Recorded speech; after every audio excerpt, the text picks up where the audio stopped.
Can you believe that this jerk is just now streaming on my one day off? Unfathomable.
Jesus, dude. That's it's too early. All right. Just I haven't even okay. Mita, thank you for 500 subs, and I appreciate the tier 3 for 32 months. Thank you for the 6 subs, I guess. That's a lot of subs. Jesus, man. I didn't see that one coming, did you? SL. I'm not out of the intro. No, I got an intro. I got an intro. Okay.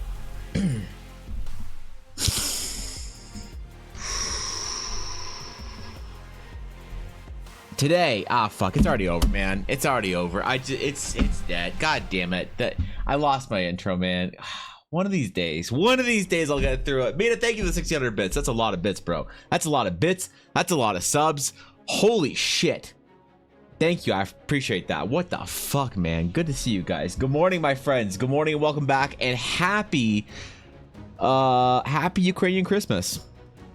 That's right. That shit was like yesterday or some shit. I don't know.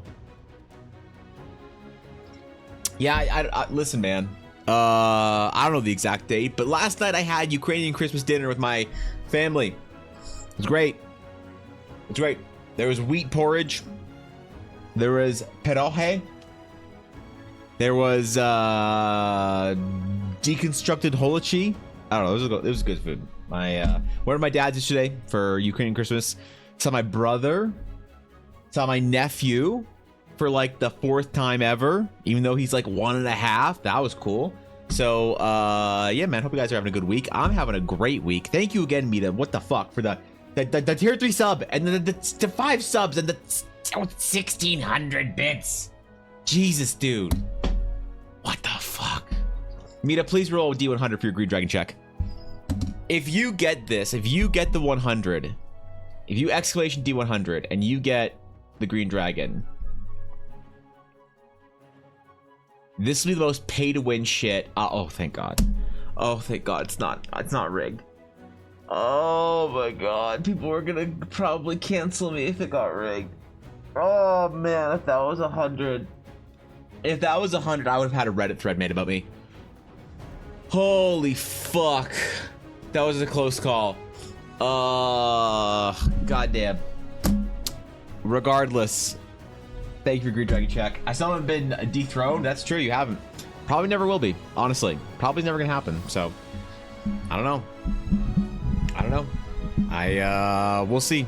Probably, it's probably solidified yourself as Lord of the Thrones, Lord of the Rings, Lord of the Thrones. But anyway, yes. Good morning, everyone. Good to see you. I hope you had a good yesterday, a relaxing midweek.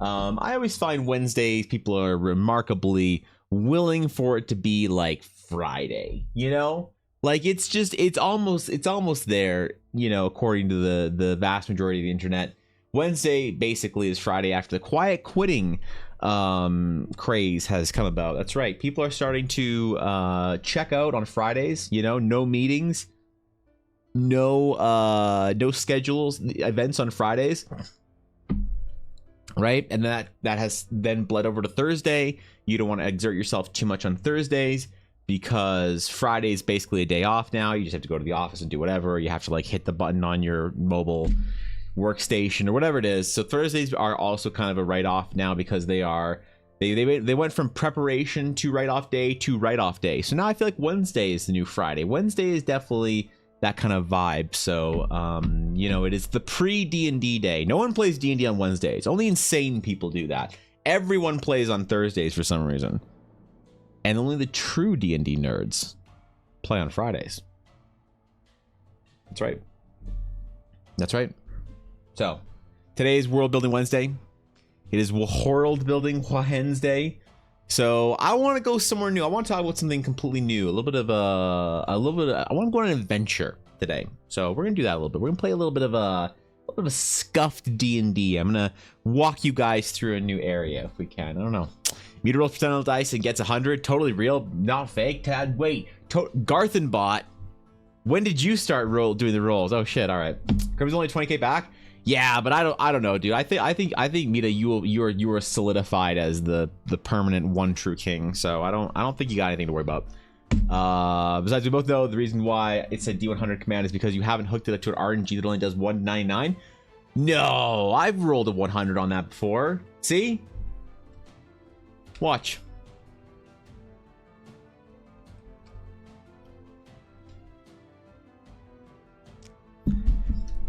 I had a 1% chance to be right.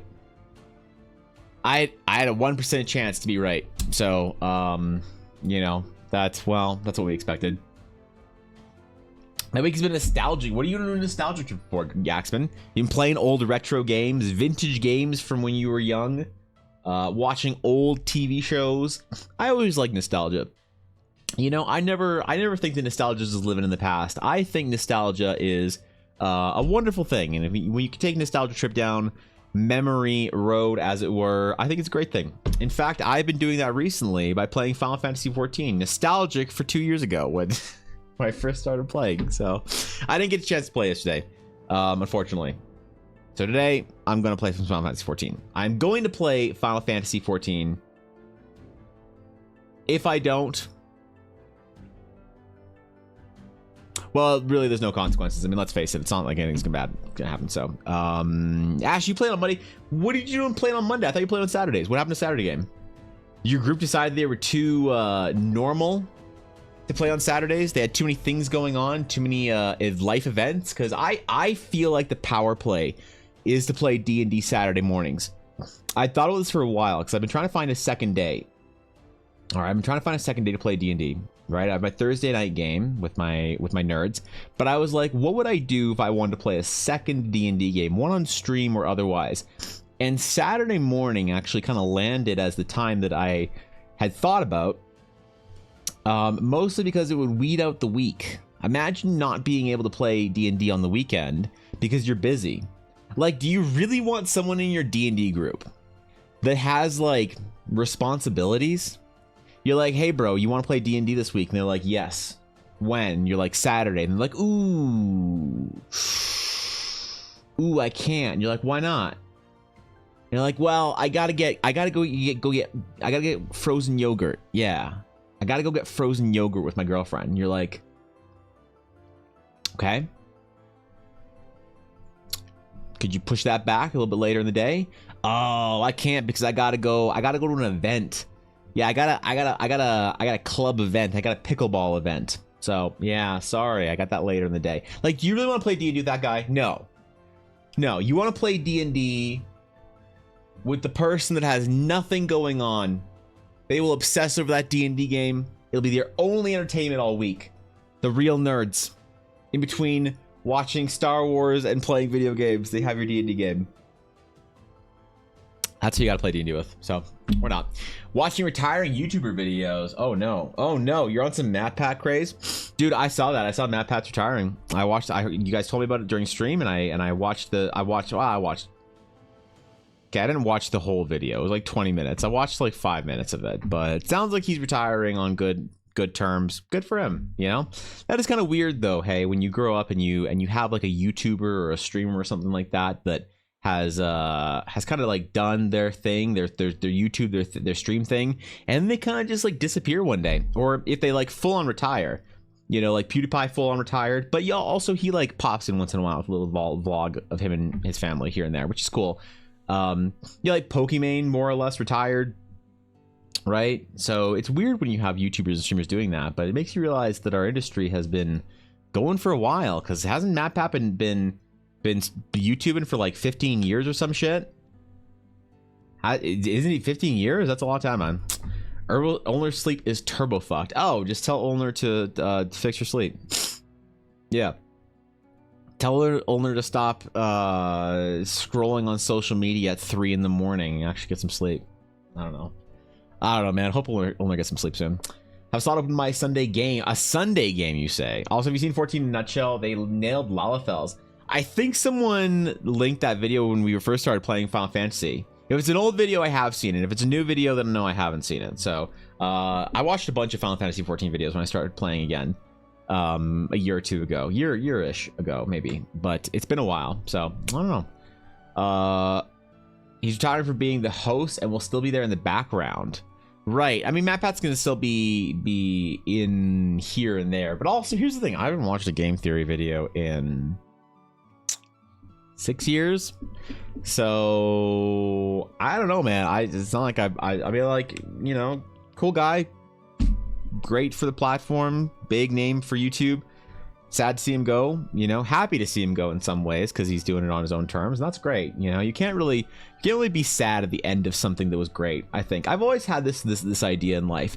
I can't ever really be sad at the end of something amazing. I try not to let myself be sad, right? So like, for instance, you know, at the end of like an amazing time of your life where you got a chance to like travel or something, you can't necessarily really be sad at the end of it because you had this amazing experience and it went its course and whatever. I feel the same way about a lot of things like YouTubers or TV shows. Like, I'm never really bummed out when a TV show or movie or something ends. You know, I'm always like fairly like happy that it happened, happy that it like went along as long as it did or something like that. You know, I don't know. I'm kind of happy for him, I guess. And, you know, I'm not really sad that MatPat's leaving because he's doing it in the way that is much better than a lot of YouTubers leave their careers. So. Yeah, there's that. And Tom Scott. Who is Tom Scott? Because I don't recognize the name. I'm sorry. I've been looking since having D&D tonight. Is now lurking. All right, Bylon. Good luck. Remember not to TPK the party unless you want to support your local artists. In which case, absolutely TPK the party. You know. But yeah, like after a D&D game, like a long D&D game, I've never really been sad after a long D&D game. After like a 3 or 4 year long campaign, you know, I'm always like, man. That was a long game. That was as long as it should have been. Any more might have been too much. Who knows? Any less would have been a travesty. But yeah, when it hits right and something like comes to its like natural conclusion, I'm like, that's awesome. You know, I have a lot of acceptance for those kind of things, I guess. Unless it's World of Warcraft, in which case I'm still living the past, hoping that my friends will all come back and want to play World of Warcraft with me again. Copium. Oh, that was good. Okay. Yep, that was a good Copium hit this morning. Tom Scott is big in science/explainers. Did a bunch of cool language feature videos as well. Oh, like, okay, cool. Yeah, sick. Good for him. That's fucking dope. Volpes Zeta. Volpes. If this is a Legend of Zelda, fucking, okay. Oh, fuck. Yeah, that's a great fox. Oh, yeah, dude. Oh, dude, yeah. Easy. On the fox scale, if you guys missed it, Adurius at the meta this week, the meta is foxes. Easy 9-4. You know what? 9-6. 9-6, I don't care. I don't care if people think I'm being soft on this one. 9-6. This is a great fox. This is the best. This is, I don't know. You're probably not gonna beat this one. That's a great fox. That's fantastic. Look at him. It's a little donut.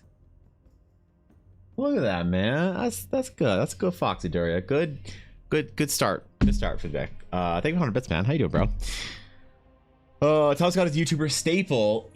Every week he would release something mildly interesting, like a video explaining what the smallest river in the world is, quickly devolves into no one really knowing what a river is because no one can agree on definitively what a river is. Sick. I've probably seen one of his videos then. I probably watched XQC react to his video at some point in time. I don't know. Yeah, I mean, that's cool. If people are retiring, they've kind of hit the end of their career and they're like, that's awesome. I kind of don't relate though. You know, I don't relate to the idea of like retiring in the sense that I think a lot of YouTubers retire, right? I actually had a bit of a existential crisis and calming realization when I had I was really worried for a lot of years that I was behind in life and that I wasn't like the artist that I should be for my age, and that I wasn't, you know, I wasn't like as good as I should be for you know, being a 27-year-old, or I think I was about 27, and I was terrified that I would like never have a career and I never have a life. Oh my god, I'm never gonna be an artist. I was worried, right? But it was this I think I just want to make sure that I get this right. It was Jack Kirby, right?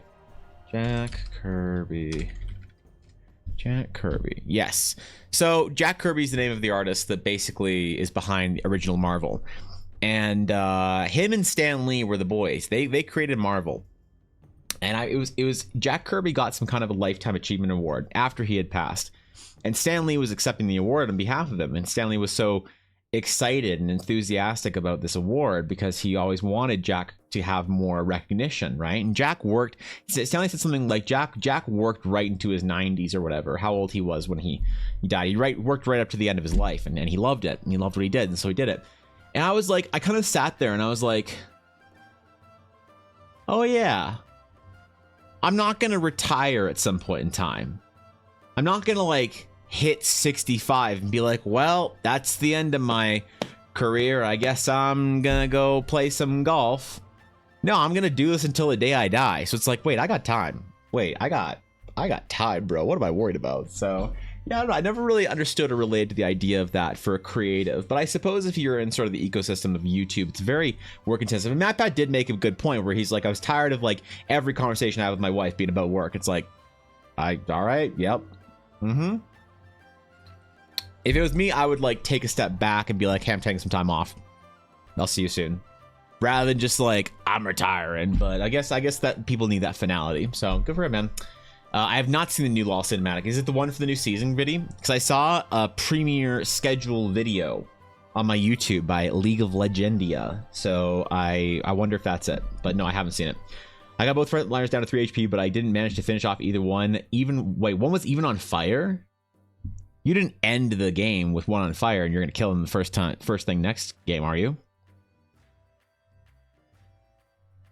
Yeah. Star Fox, Best Fox. On DeviantArt, you'd be right about that. So, yeah, happy taking that time for his family. Yeah, X-Men, me too. I'm happy for him.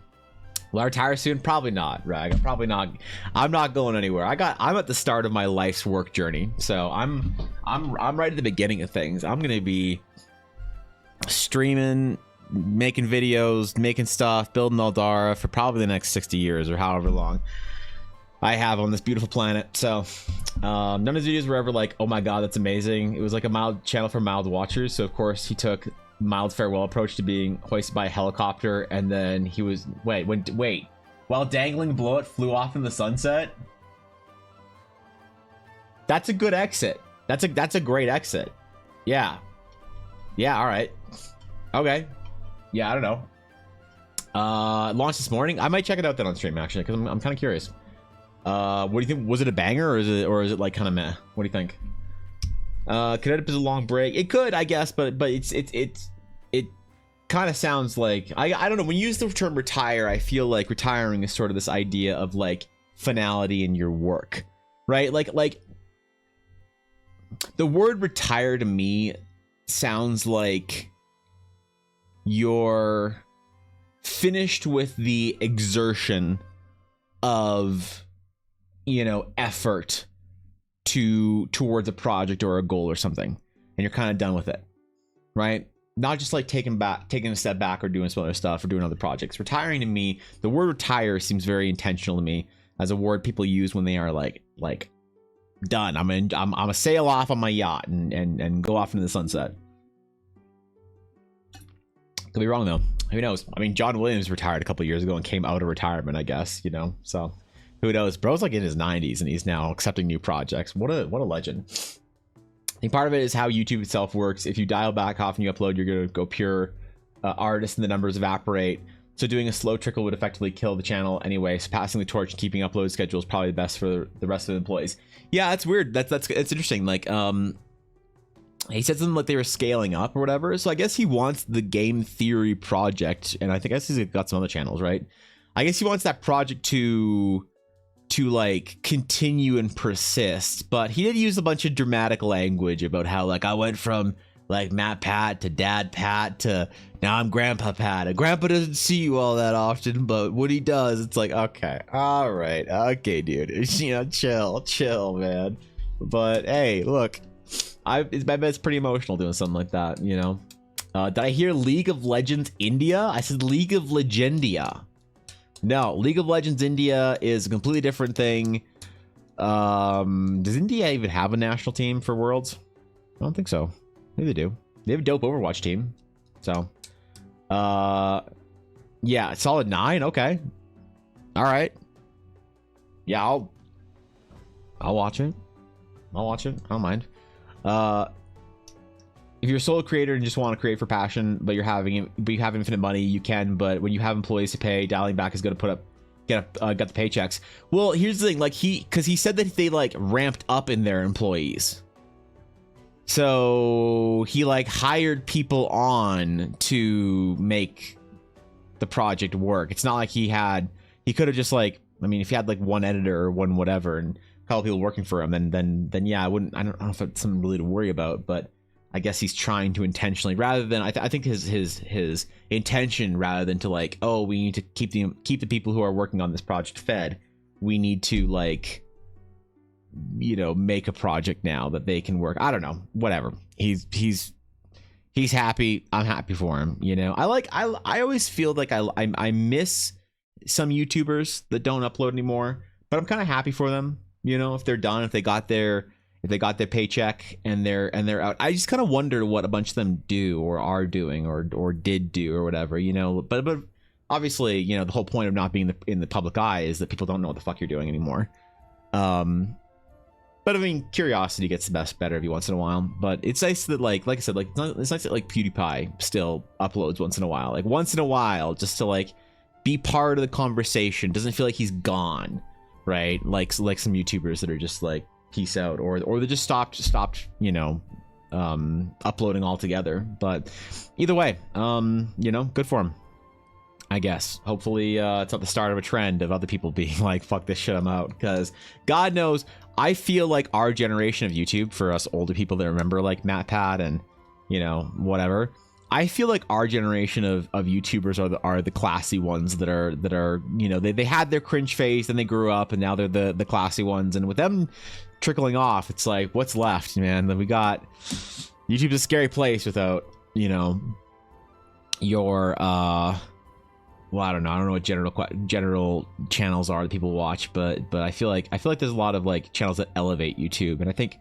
MatPat is probably one of them. But I don't know. I said one host per channel. They can probably double the video output. So what else do they do besides game theory stuff? I thought League of Legends is coming to India. Sorry for previous chat. I'll mix it with other chat. No, we're good. He hired people to now start taking over handling individual channels so they don't have to deal with his grueling work schedule. What other channels did he have?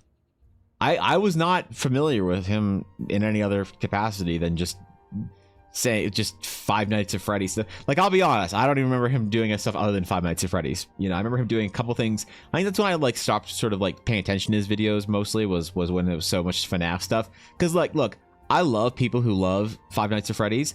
I could not give a shit about that franchise. I could not possibly give less of a shit about that franchise. So when he starts doing lore videos about it, I was like, all right, cool, man. See you later.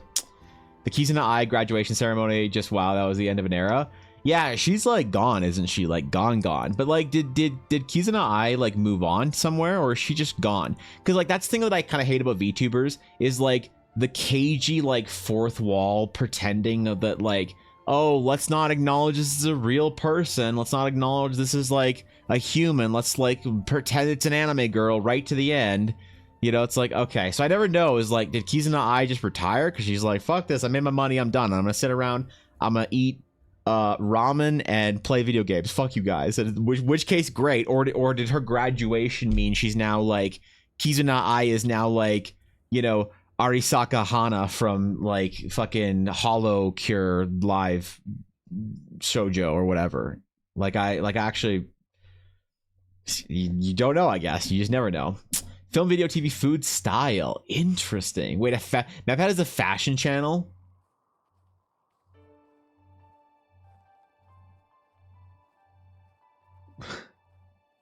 Fashion theories? Wait, what? I'm so confused. You just semi-retired PewDiePie is still the voice of YouTube. Yeah, I think a lot of people still regard him as the soul of the platform. But food theory, film theory, and style. Interesting. Okay. The old videos where Mario is a horrible person and Link is dead. Yeah, the Link is dead stuff was good. You're invested in FNAF? That's cool. I mean, that's that. Like I said, I love people who love Five Nights at Freddy's. I just couldn't give a shit about it, you know. They tried to make a bunch of Keys in the Eye variants, different actresses, but the original retired and the others are more individual people. Interesting. So she's just gone. She just said, fuck this shit, I'm out. I'm gonna go, you know, watch anime and try and read One Piece or something. Like, what, dude, what a great life though, eh? You like got all this success and creative freedom. Excuse me. You revolutionized an industry. You did all this cool stuff and no one knows your face or name. At least I'm pretty sure. I'm not sure if it was ever leaked, but I'm pretty sure we still don't know anything about Kizuna Ai, the person behind the, you know, big ass fucking anime eyes. In which case, that's awesome. Good for her. You know, I don't know. Public facing information. She's retired. There's a bit of speculation. The original actress as well as the project as a whole. Ooh, public speculation. So you mean drama? Ooh. Well, that's cool. Kizuna Ai, I remember watching Kizuna Ai stuff very early on because I was like, this Vocaloid is crazy. You know, there was like the Vocaloid evolution was insane. The like, I don't know, it was a cool era to be part of, like anime fandom, I guess. The Vocaloid. I think like the VTuber age now. It's some people's golden age, obviously, but for me, it's lost a bit of the. It got lost in the sauce a little bit. It's too self-referential in a lot of ways. But that original sort of era of like expansion, Vocaloids, the Miku Holo conference or concert, and the Kizuna Ai. But whatever. All things must come to an end. You know, all golden eras must come to an end, except for the golden era of Eldara. That's right. We're gonna be stuck in it for decades as far as I'm concerned. I'm not letting any of y'all free. We're gonna go different worlds, different planets. Until I'm too old to do it myself, and then I sell my project to some giant company that promises me they'll take care of it, only to shit it down the toilet and have me walk away with my billions. So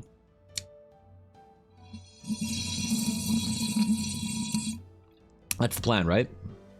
Yeah, wait, what? Kind of said the Vocaloids have mostly died out. Yeah, I mean, I get it. I get it. Like, what was the point of a Vocaloid when you can have a human that can sing or whatever?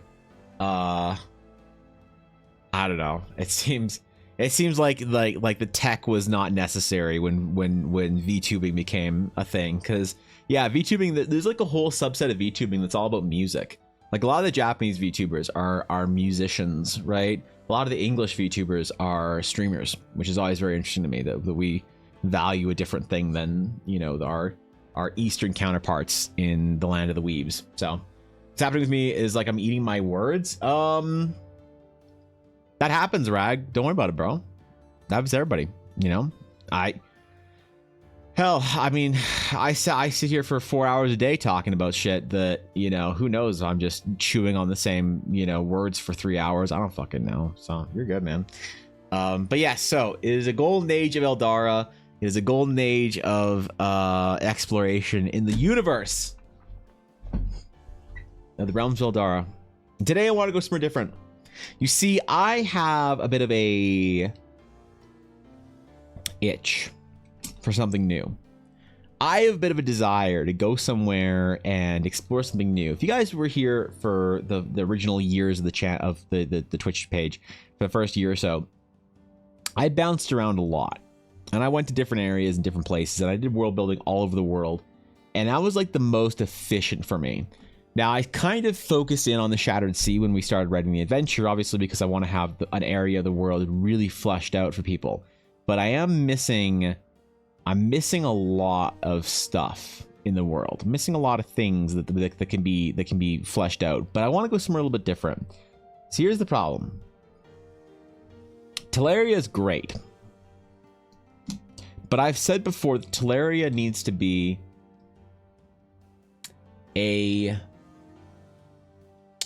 what would we say? Teleria needs to be a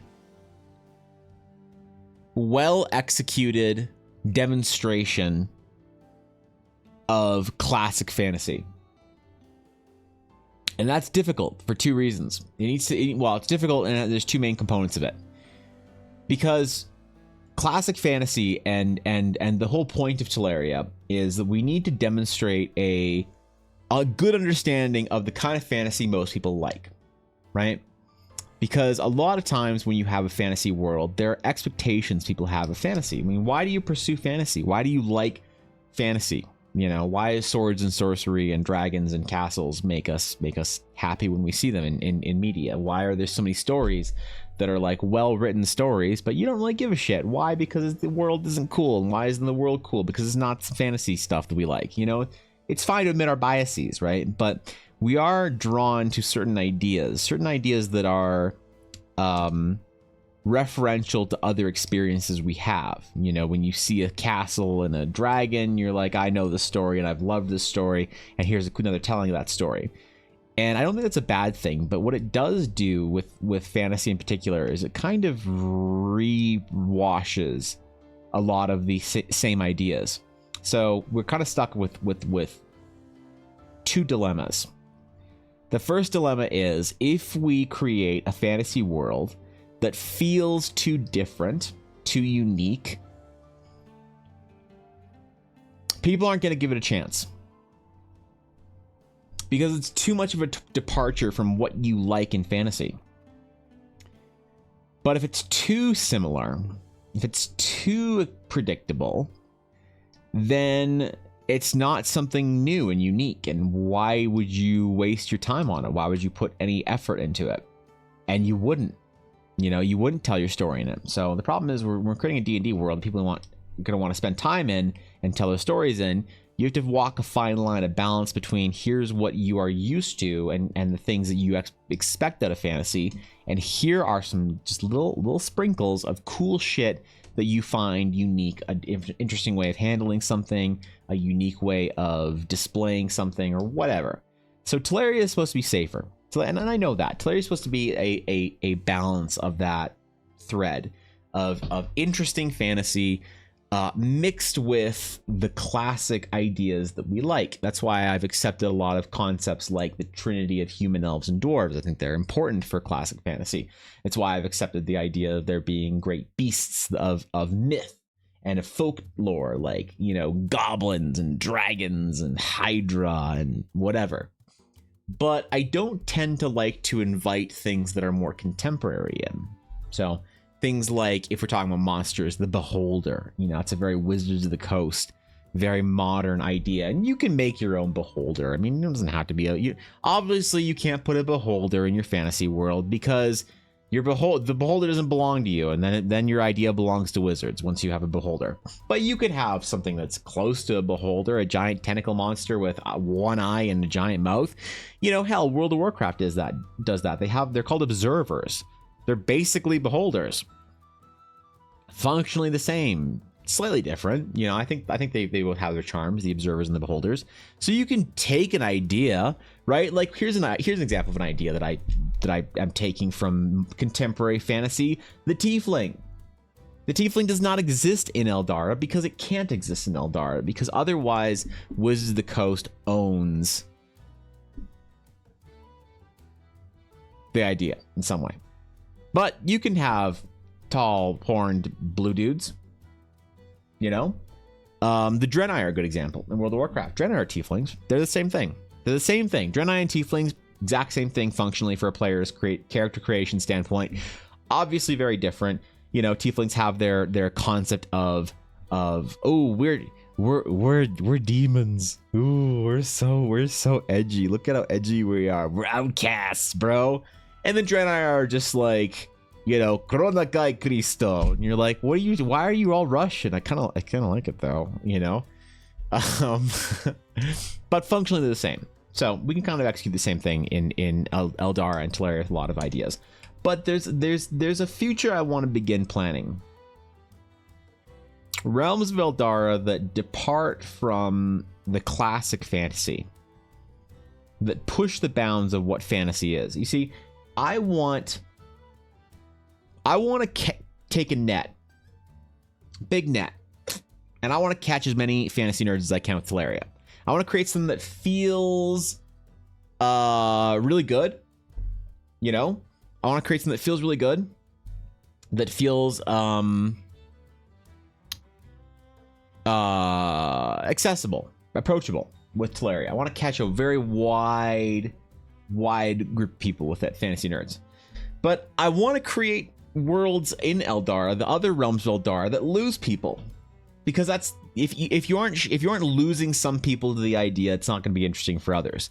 So I want to be interesting enough that it piques the intrigue of somebody that likes a different type of fantasy, and that we can sort of begin to explore what fantasy is in certain ways, and what constitutes as good fantasy without departing from the genre altogether.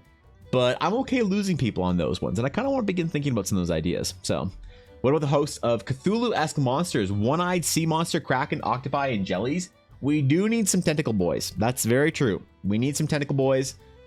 Specifically, our eldritch monstrosities from beneath the Shattered Sea are a good place to start for that. But you're absolutely right, Ashley.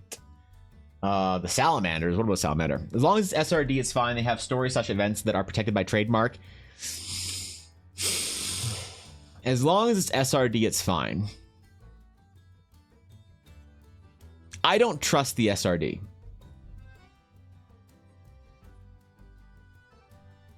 For two reasons.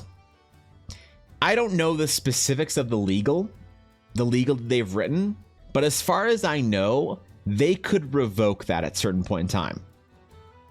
And you build a franchise for 20 years based on them saying, we're never going to revoke this, we're never going to revoke this, we're never going to revoke this. And then 20 years from now, you have like a $50 billion entertainment, franchise. It's like Star Wars, Marvel, Disney, all wrapped up, and you just get it. And they're going to try and come after you for some reason. That's one portion of mistrust. The other portion of mistrust is public perception. Public perception is, this is here. The thing is, when I say the word tiefling, people have expectations. It's very weird. It's something I've seen in my time streaming. It's one of the things that surprised me the most as somebody who's talking about creative ideas with other people who are generally creative. I've never been so shocked to see people so stuck in preconceived notions. So when I say Wizards owns the idea, I don't mean just legally. I mean if you have tieflings, but your tieflings are different. They're non-demonic. They do other things. They're elemental tieflings. They have, whatever. The problem is when you invoke the same word, people have these weird preconceived notions where they're like, well, your tieflings have to they have to be outcasts, right? And you're like, no, man, there's a great grand empire of tieflings. It's one of the greatest, shining beacons of prosperity and progress in the world. And tieflings are considered honored and revered people. Their horns are beautiful. Their tails are fashionable. And tieflings are wonderfully beloved people within the world. You have people being like, well, that's not a tiefling. Tieflings are outcasted. It said so in the PHB. That's why I made one, is because I want to be an outcast. And you're like, okay, chill. And so you don't really own the idea if it's based off of, you could base it off of the Wizards of the Coast tiefling in like 9 out of 10 ways. But as soon as you call it the same thing, then you have a problem. People start expecting it, which is very weird. And I've noticed that. I've noticed that a simple name change and saying this is not that. And it's like, this looks like that. You're like, yes. This smells like that. It kind of acts like that. You're like, uh-huh. And it tastes like that. And you're like, yes. But it's not that. And you're like, no. People are like, oh, okay, cool.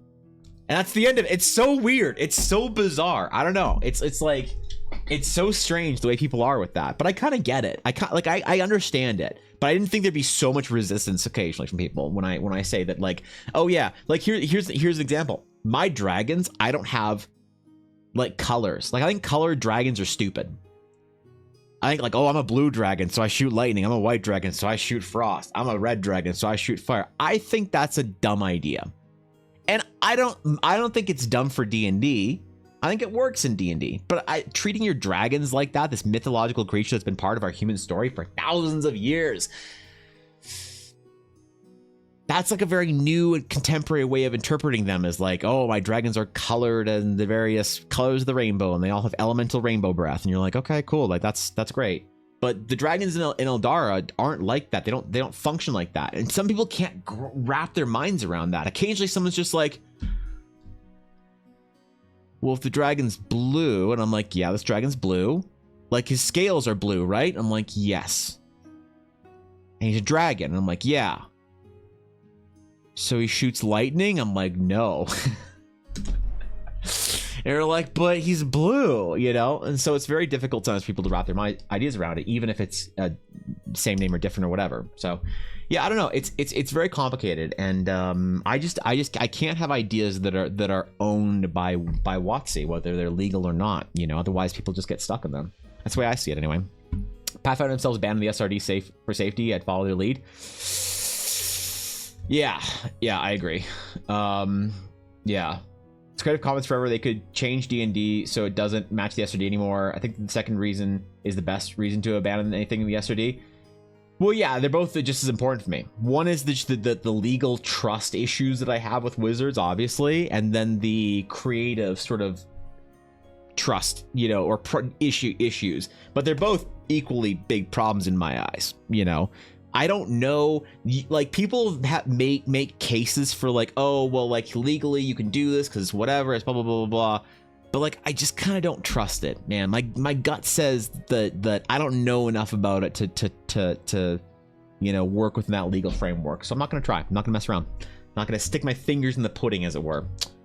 Had that when I made Elf Barbarians with no magic connection. Yeah, I mean, people, but like, here's the thing. Most people are willing to depart from that, but I have to think about like trying to attract everybody, which is like super weird. So elemental horn beings, where the elements manifest between their horns, like vines growing from a horn to horn, or fireballs floating between the horns. Oh my god, that's so much cooler than tieflings. Oh wow, god. No colorless dragons, of course he shoots lightning, of course he does. Yeah. So yeah, anyway, that's kind of like the way I perceive fantasy. So like, for instance, the question of is League of Legends fantasy or is it sci-fi? The issue is you get a lot of people, you get three kinds of people that answer this question, okay? Or three kinds of answers, sorry. When you ask, is League of Legends science fiction or fantasy? You get people, that's hilarious. I talk about Pokemon retired and I just saw her go live on my Twitch. Anyway. So you get people who say it's fantasy. It's fantasy. You can have Zon and Piltover and it's fantasy. You can have like mecha shit in fantasy. It's still fantasy. It doesn't depart from fantasy. It's fantasy. You have other people saying, well, it's science fiction because it crosses a line that requires it to be science fiction, but it has a lot of fantasy elements that are really cool in it that play really cool into the science fiction. But, you know, once you have your laser guns and rockets and shit, now, sorry, man, you're in science fiction. Like, it's just, you've lost the vibe, but you've gained different vibes. So you, like, have these cool vibe threads. And so, yeah, it's science fiction. It's solidly science fiction. And then you have people trying to defend the middle, where they're like, oh, it's science fantasy. Yes, it's science fantasy. And those are the kind of people, when you say, is Star Wars a science fiction? They're like, excuse me, Star Wars is a space fantasy space opera. And you're like, no, it's science fiction. You fucking twat. It's science fiction. Star Wars is sci-fi. Absolutely 100% through and through. It has cool fantasy shit in it. But gut check, it's like you take 1,000 people that are Star Wars fans and you have a button that's sci-fi and fantasy for Star Wars, and you say you push the right button, you get $1 million. You push the wrong button, your family dies. They are all pushing sci-fi. It's the way it is. So, but there is still actually value. I'm not just making fun of people who have nuanced ideas here, which is kind of funny in itself. But the nuanced idea is League of Legends sci-fi or fantasy, you know? It's very interesting. I don't know, because I would still classify it. I think I'd agree with Vidya. I think I'd say it's more fantasy than science fiction. And I think it does fantasy in a very interesting way, you know? It carries that, like, taller vibe of fantasy. And so how do you have a world like League of Legends? How do you bring in our fantasy nerds into League of Legends necessarily? Because League, despite what people think, I don't think League brings in fantasy nerds. I think League brings in a lot of different types of people, but I don't actually think it brings in like D&D fantasy nerds all that often.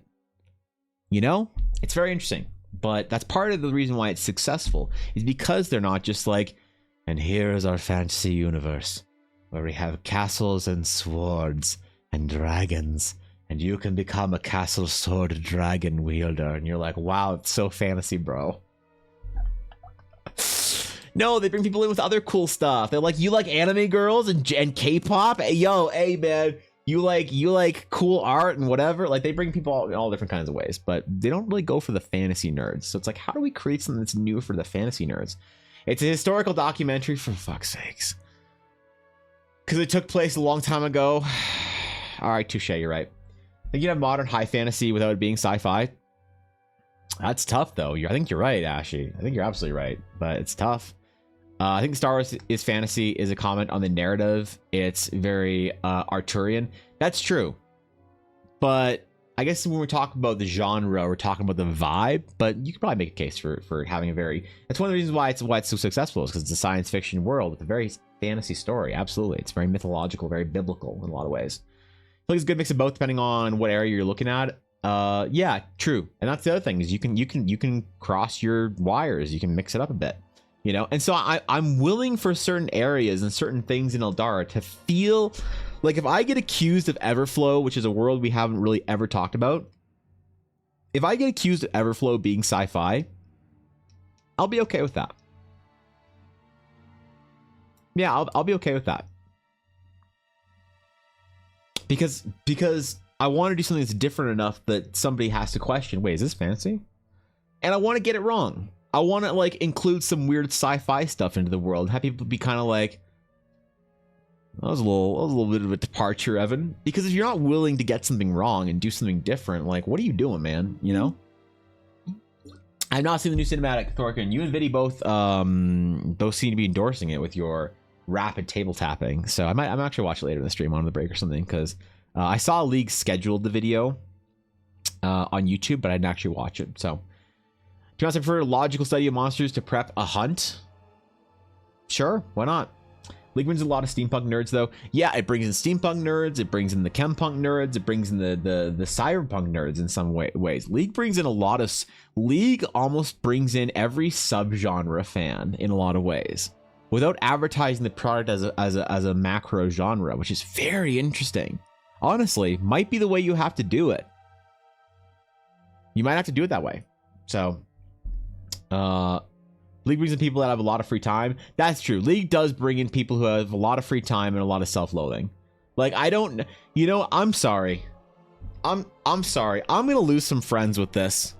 I'm gonna lose some friends and also farm trues at the same time. But I'm gonna say it. I don't know. Okay, let me just preface this. I know people who play World of Warcraft who are like wildly successful, who do amazing things in life, who are like high level like people at companies. I know people who play, you know, like Apex or whatever, that like are very accomplished at whatever they're doing. They have great families or whatever they're doing. I know people who play lots of video games that are very like whatever. I don't know a single person who plays League of Legends who's completely well adjusted.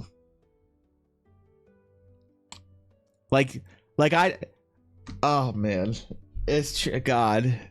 I love League, and I love everyone that I know that play League. But like, and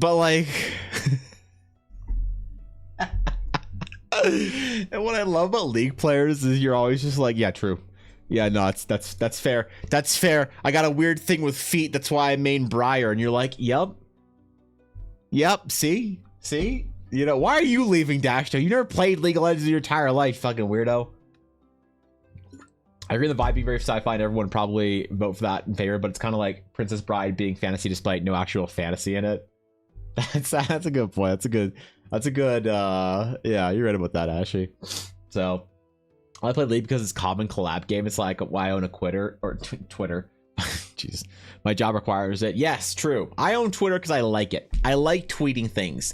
I like tweeting things that are a little spicy. I've decided every night before bed I'm going to think of a tweet and I'm just going to fire it off. Whatever happens. So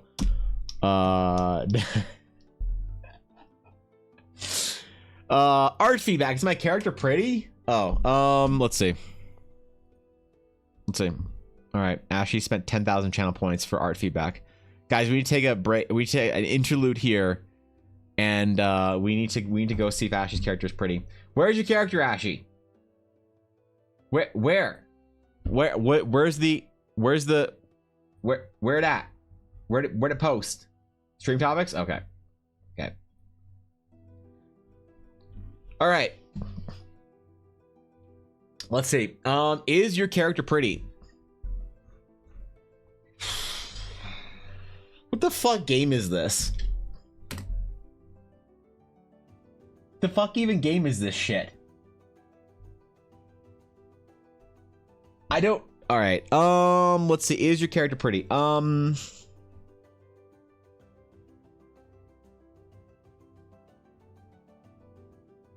Your character, Pretty Princess Magical Garden Island. You know if you watched my stream yesterday. I did.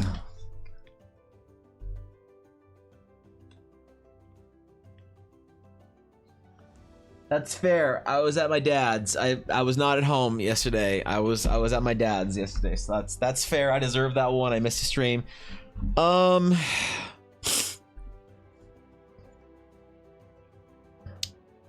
Your character is as pretty as I can say your character is without Tectone making a video about me based on recent ideas. So that's all I can say. All right, I think I'm funny. Look, I don't always need everyone else to agree that I'm funny. Sometimes I say things for myself, okay? Yes, your character is very because it is a spitting image of you, Ashy. She's beautiful. All right, there you go. There you are. There it is, man. Looks like a browser flash game. It probably is. Honestly, I don't know. Oh fuck, man! I needed that this morning. Thank you. Well, anyway, I think that League of Legends does really well. I think League of Legends does it really well, but like, what other fantasy can we think of that like does fantasy in a different way? That's like progressing the medium as opposed to regressing these ideas, as opposed to being a self-referential heap of garbage. Because I don't want to focus on the negatives, you know. But like, here's a good example. Baldur's Gate does nothing for fantasy, but I will defend it's not supposed to. Baldur's Gate is a very old world. It's not supposed to do anything new and interesting. Not supposed to be mind-blowing and whatever. Baldur's Gate is supposed to be a fantasy world that doesn't get in the way of the story and of the fantasy. It's supposed to be the most boring, bland fantasy you can possibly think of. It's got goblins and bugbears, and it's got owlbears and red dragons and elves. Sorry, I just almost put myself asleep there thinking about the Baldur's Gate universe. But that's the thing. It's an old world. It's D&D. D&D is an old world. D&D has the reason why fantasy is boring because everything references D&D. So Baldur's Gate gets a pass. Absolutely, Baldur's Gate gets a pass for not being revolutionary. But some games I think could do more. Some movies, some worlds, some books. So I'm trying to think of places that do fantasy really interesting and really uniquely. And yeah, Monster Hunter is a good example. Monster Hunter just does it pretty cool. But like, yeah, I don't think Monster Hunter changes the world. But here's the thing: I don't think many examples do. But Monster Hunter is a good example of a world that does, you know, alter a little bit of the preconceived expectations of what fantasy is and supposed to be. So yeah, that's true. I think that a lot of Japanese fantasy writers and video game developers and stuff, and oh, I fucked the pen up. How fucked is my pen? Only marginally fucked up. It'll still work, I think. I hope. Anyway, I think a lot of Japanese creators, they have so little regard for the sanctity of fantasy that we have in the West with our own stories that they don't give a shit. But they'll go too far. They'll be like, hey man, so this knight is a half demon, half human hybrid with a chainsaw and a railgun. You're like, okay, you know. But I think that you need a little bit of that once in a while. You need a little bit of chainsaws and railguns to ruin fantasy vibes, to go a little bit too far, because I think that other games like Final Fantasy XIV, for example, does fantasy really well, even though there's obvious science fiction and mecha shit going on in there. League of Legends does very well for a Western dev, if League still is Western dev. But yeah, Monster Hunter is a good one, made by Japanese devs, so they have the same kind of like general disregard for fantasy. I don't know. I'd be curious to see what the world that MCDM's TTRPG is set in does for fantasy. I enjoy Warhammer and WoW, but I can't say it really shakes the foundations. But the thing is, they kind of like, in some ways they did, but we give them a pass because they're old, Thorkin. That's the way I feel about it. It's because I understand, you're absolutely right. They don't shake the very foundations of the world. Well, maybe that one World of Warcraft game did, because they literally said so. But yeah, I think I give them a pass in some ways for not doing anything revolutionary. Maybe not. Maybe they didn't do anything revolutionary when they came out either, and so they need to be scrutinized more. I mean, who gives a shit at a certain point? But also, we're just talking about sort of pie in the sky ideas here. So I think things that have done the most for fantasy have been good writing and making more relatable. Otherwise, fantasy is such a wide genre that's fused, so it's hard to say what is fantasy and what isn't. Yeah, that's fair. Maybe a better way of putting it is saying classical fantasy. But like, then that kind of inherently begs the question, can classical fantasy be non-traditional? You're like, wait, doesn't that kind of defeat the purpose of naming it as classical fantasy? But we all still have the same intuition that classical fantasy displayed in the same way is kind of boring now, you know, in some ways. Does a very good job for not contributing much to new stuff for fantasy. It does, yeah. You gonna play Monster Hunter? Do you want to play, just sit and voice with me and discuss its art design? I could, because I have a lot of bad things to say about Monster Hunter's art. I have a ton. I have a ton of hot takes that would get your chat mad at me. So, yeah, Chainsaw Man and Railgun sounds like a box TTRPG from the 90s. That's true. Maybe anime is just behind. Maybe anime is just catching up now with 90s RPGs or whatever. Also, Zelda is Mario Fantasy, Kingdom Hearts. Kingdom Hearts is interesting. Again, Japanese dev. For the most part. So progression of fantasy and anime is Meshi. They're exploring the food aspect really well and solidifying this concept. So yeah, okay, somebody mentioned that the other day. Yeah, true. All right, there you have a good point there. Anime do be going hard on it. So yeah, I don't know, it's very strange, because there's like certain elements from fantasy, from like different fantasy works that I think are very interesting, but it's very hard to pick out a fantasy world and say like, it's a traditional fantasy world that does things crazy. Like, I would almost say that Riot's MMO is as stretched out from traditional fantasy as it can be, without sort of snapping the cord and losing its like traditional fantasy root or whatever. You know, and so like, I'm trying to think of what other projects sort of do that and how they treat certain ideas with disregard. But also, there's probably lots of novels and writers that do the same thing, more on an independent scale. Because I want to also point out, there is going to be a bias, a survivorship bias here. The most obvious projects we can point out are going to be the biggest projects, but they're also going to take the least amount of risks. Because they know that people like swords and sorcery, and this is the proven formula. So we're not going to take a risk. Like, imagine if Larian created Baldur's Gate 3, but in an interesting fantasy universe. Would it have been successful? Why did they pick Baldur's Gate and D&D? They did it because it's a well-recognized, you know, universe or whatever. So there's a survivorship bias. So maybe there is lots of independent creators that are doing amazing things in fantasy. They just don't have the budget to really show it off, you know? And I made my first D&D character, but it was 40% art, 20% editing, and the rest AI.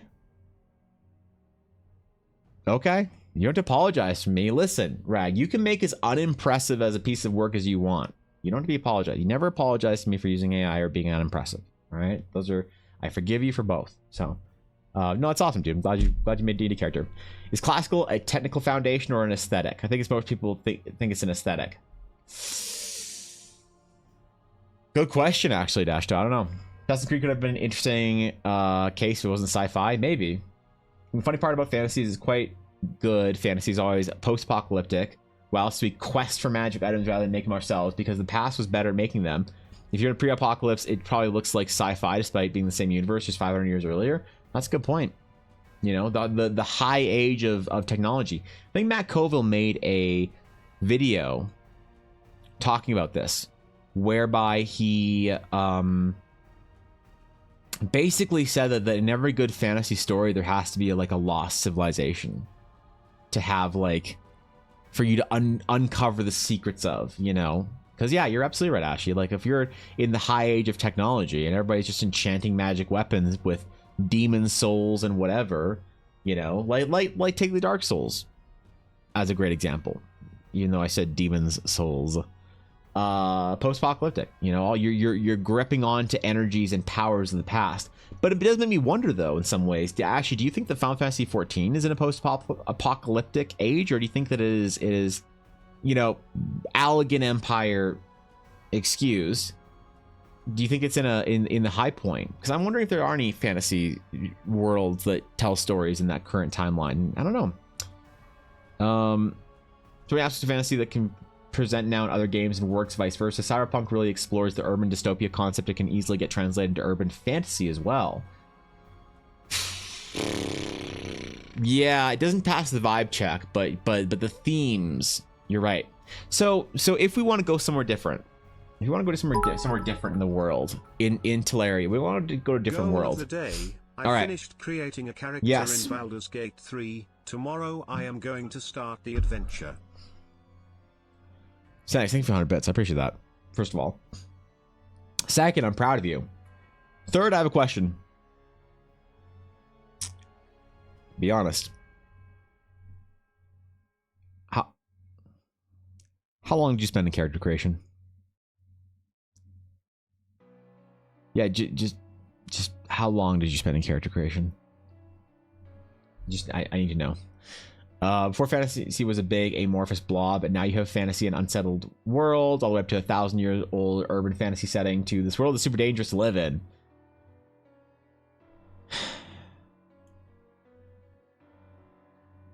Yeah, but no one's doing anything interesting in classic fantasy still.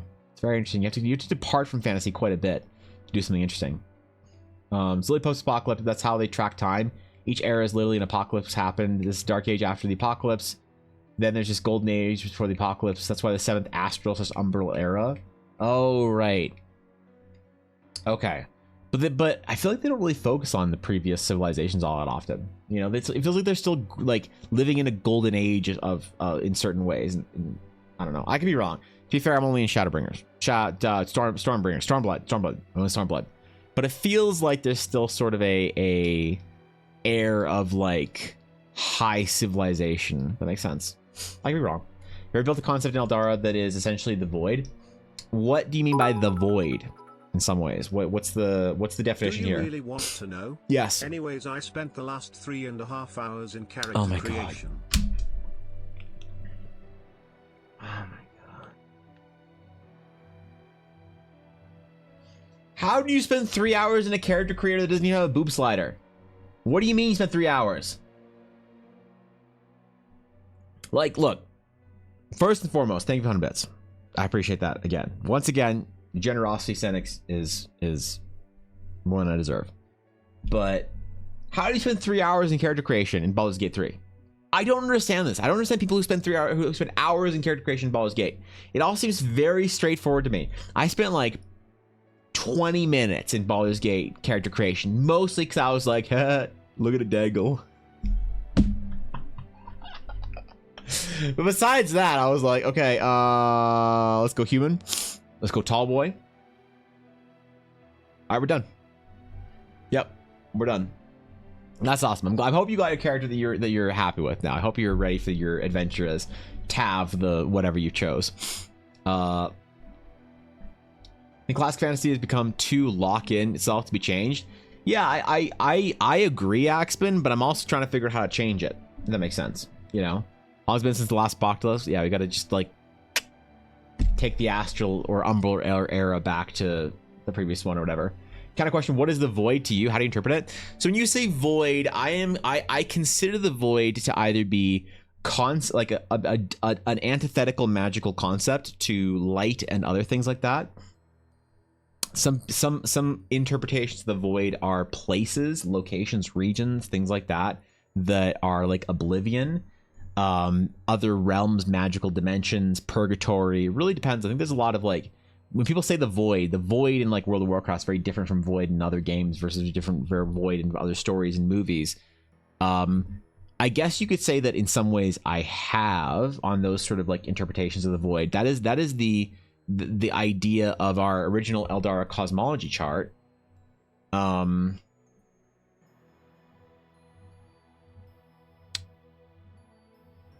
is it? We were talking about this yesterday. We had it up. Maybe it's up to the same layer. Nope. I have to read. Fucking god damn it. Okay, there we go. So like in some ways there is a void, but I represent void with just the idea of darkness, of emptiness, of absence, right? In our cosmology. It's not just defined as being an antithetical force to the idea of light. It is a entropic interpretation of the end of the cycle. There you go. That's my quote of the day. That's actually gonna be on a t-shirt, by the way. It's an entropic interpretation of the ending of the cycle. Is gonna be I'm gonna put in big like metal letters so it sounds like a lyrics from a band or some shit. But yeah. We're currently in the golden age, which would feel less post-apocalyptic and more pre-apocalyptic. Umbral eras are basically the remnants of society live day to day, scrapping for food. Astral eras are regrowing and advancing as a society. Is there an era shift? Just spoilers accepted. Is there an era shift at some point in Final Fantasy XIV where it's like, we are no longer in the astral era and we have become umbral, and some Charlian fucking old dude is just in a corner with his pants down. I'm like, oh shit, yeah, hold on, let me just like change the clock or whatever. Or are we still like, does the entirety of 14 story take place in our, astral era or whatever it is? Void and WoW and LoL feel very similar to me. Different origins, that's about it. Yeah, I think it's interesting. The idea of void as being a absence is like, I had fun recreating almost all of my D&D characters before settling on one. Okay. All right, fair.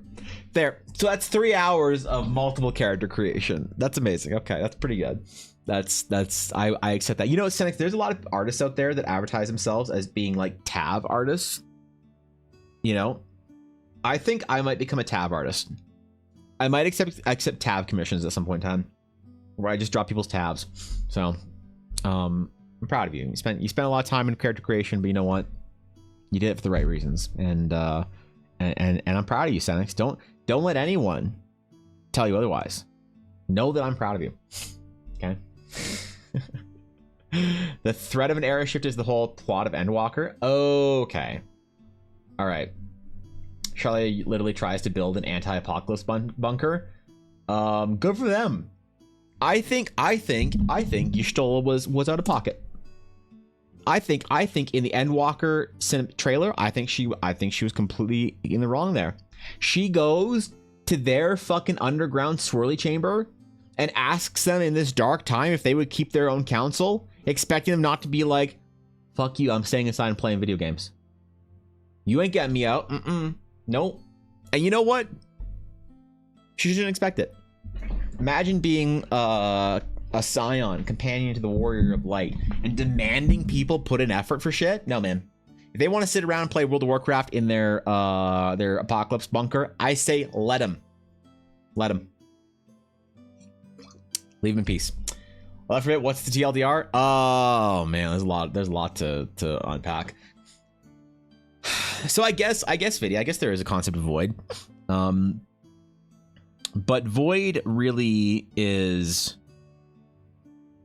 Void to me is defined as entropy, as just the idea of entropy. It is an anti. But don't forget, like, also, like, here's the problem with like the science matching the fantasy is that I have space. Don't have astral sea.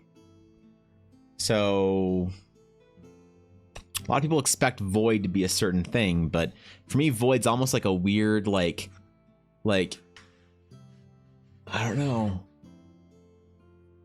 It's like absence of space, but it doesn't mean that it's necessarily a bad thing, you know?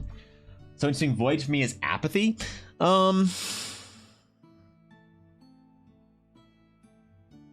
I could see where you're coming from with that, void being apathy.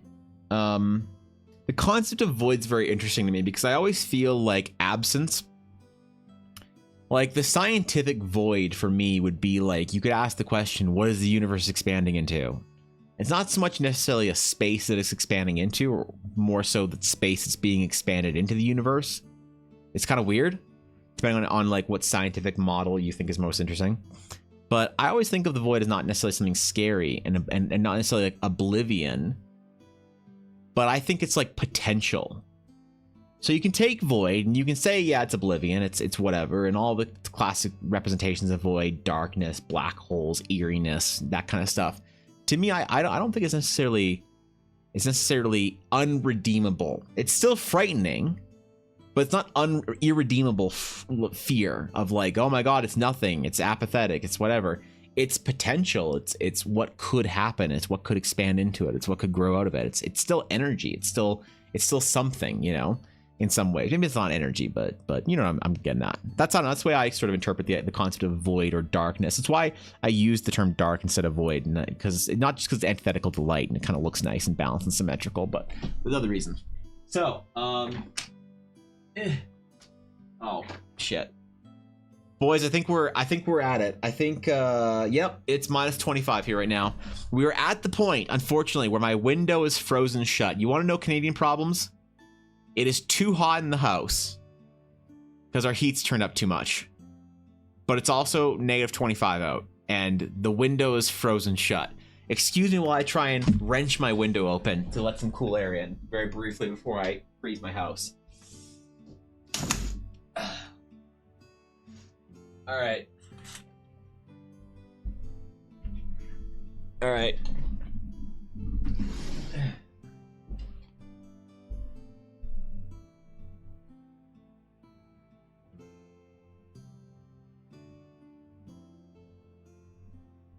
All right, we're good. We're good. We're good. We're good. I'm good. Okay. Okay. So, the void to me isn't inherently good or evil. It just lacks everything. So the void, you could make a metaphor here. The void is a new chatter. A new person to stream. They followed stream. They're in chat. They're watching. They've never said anything. It is the absence of chat. However, that absence can be filled with potential. It's a super state of chat. It's a super state chatter. It's Schrodinger's chatter. You don't know if what they're going to say is insightful, inspiring, communicative, and cheered along with 10,000 bits. Or if they're going to say something racist and get auto-banned by a mod or a bot. You never know, man. It's potential. It's entropy. It's you know, it's who knows, man. It's That sounds like me. Fortunately or unfortunately, Rock, I think you've established yourself quite well as being an observed state of something. So thank you very much. I appreciate it, Rock. Thanks, man. I appreciate that. I have become entropy. I mean, maybe, I don't know, or maybe you've lost entropy because we've observed you. So it's still a physical space.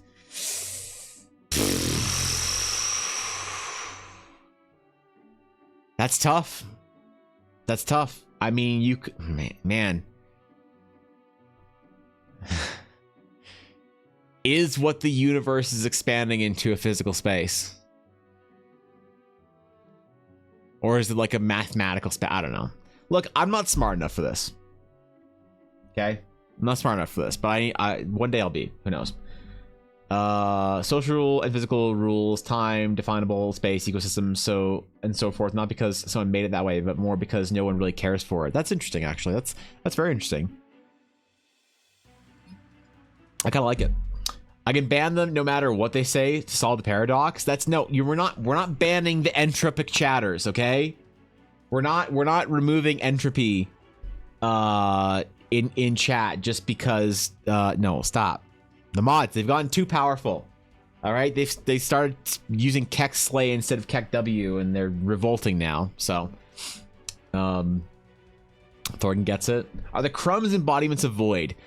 Should I make a better question is, should I make a void crumb? Is that the next crumb after somebody earns, if anybody ever does earn, the Sakurite crumb? The next crumb will be the void crumb. A blackened void space. Because currently we have the onyx crumb. This is the closest thing to our void crumb, as we have the onyx crumb. There you go. It's kind of voidy, I guess. It has like heresy, must purge the void. Damn it, why does everything have to turn into heresy? When did my mods become the Inquisition? Like, when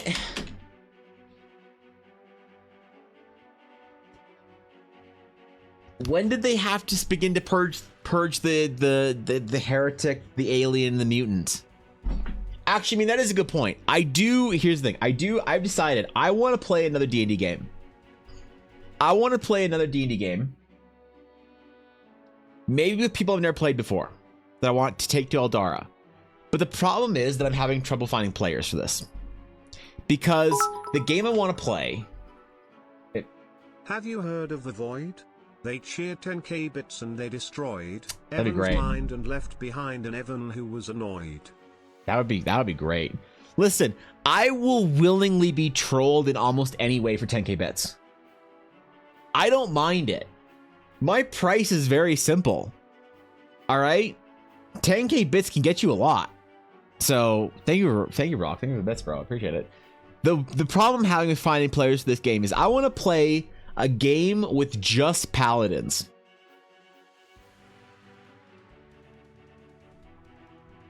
I want to play a D&D game with only paladins. Paladins in their free time that enjoy lifting weights and purging heretics. I want to play a D&D game that is all the crusade memes in one. All right? Where there's never any nuance. There's never any, oh, he just stole because he was hungry. How about he stole and broke the law of the land? And what do we do with lawbreakers? That's right. To the gallows. I want to play the most intense D&D game I've ever played. A game with just paladins? Yep. Paladin there, paladone that. Okay, never mind. This whole the idea is dead. Never mind. Rock killed it. It's done. Yeah, thanks. Yeah, it's dead. Okay. Yeah, it's gone. It's done. Thanks, Rock. No more paladin game. Not playing D&D anymore. It's actually a really interesting scene in Inside Out where they devolve into defined, or from defined to non-objective fragmentation, deconstruction 3D to 2D, and eventually becoming entirely non-figurative. I don't know if that aligns with my void, but it's a fun concept to include in the world. That's actually interesting. I like that. I haven't seen Inside Out, but I dig it. Yeah, if you start looking, let me know and I'll volunteer. All right, Pog. People are into it. We might form the party, as it were. Cause yeah, I'm tired of D&D characters that are like, you know, multifaceted. I want 4 players. I want 6 players. I want 6 players where it's like, what's your backstory? My backstory is I'm a paladin and I have a hammer. And you're like, oh, okay. What, like, did you have a family you grew up with? Did they like tragically die in a fire? Did you like accidentally unleash your powers and like kill your sister? Did your mother get killed by bandits and you tried to resurrect her in some kind of like a forbidden ritual and you ended up inviting a demon spirit into your body instead, and the paladins came and rescued you from your home and purged you and isolated the demon spirit into your arm, and now you wear this chain across your arm to keep the spirit from getting out, and you wear seals tattooed into your arm, and now you control the power of the demon whilst also wielding the light? No. Backstory, paladin. Character traits, hammer, sword. That's what I want. I want when someone dies in this game for everyone to golf clap. Like, good. Attaboy. You got in there. You got fucking dunked on. You died. That's what I want. I don't want any tears. I don't want none of that. I don't want any players whining about how their backstory never got played out. I want paladins. And I'm gonna give you demons to kill. And what do you do with demons? You kill them. What if there's a demon that doesn't want to be killed? I don't care. Should have thought about that before you were a demon. The ultimate antithetical modern game. Yeah, should have been stronger. Should not rest until we catch the filthy thief and bring them to justice. The entire time we're just gonna listen to Powerwolf and Sabaton on repeat. That's it. We're just gonna listen to fantasy. I don't know what you call fantasy metal. You know? Yeah, I don't know what the genre is, but that's all we're gonna listen to. So yeah, we have places to go in Teleria. We have places to go in Eldara. And I've thought about this in great detail. I want the different realms of Eldara to all evoke very different concepts, very different vibes for our stories, right? Teleria, I want to be very much a classic fantasy interpretation, swords and sorcery, as it were, and as you'd expect, I guess. But like, it's one thing that I think is interesting about League of Legends, again, because we're using that example today. If you have a D&D game set in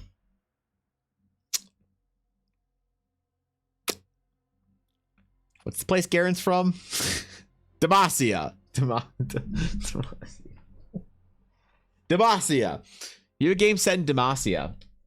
Very different than a game set in Piltover/Zon. Very different vibe.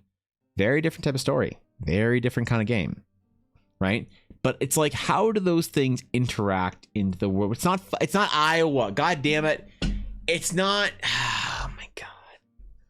Nothing interesting happens in Iowa. What do you mean? We're not setting a fantasy story in Iowa, okay?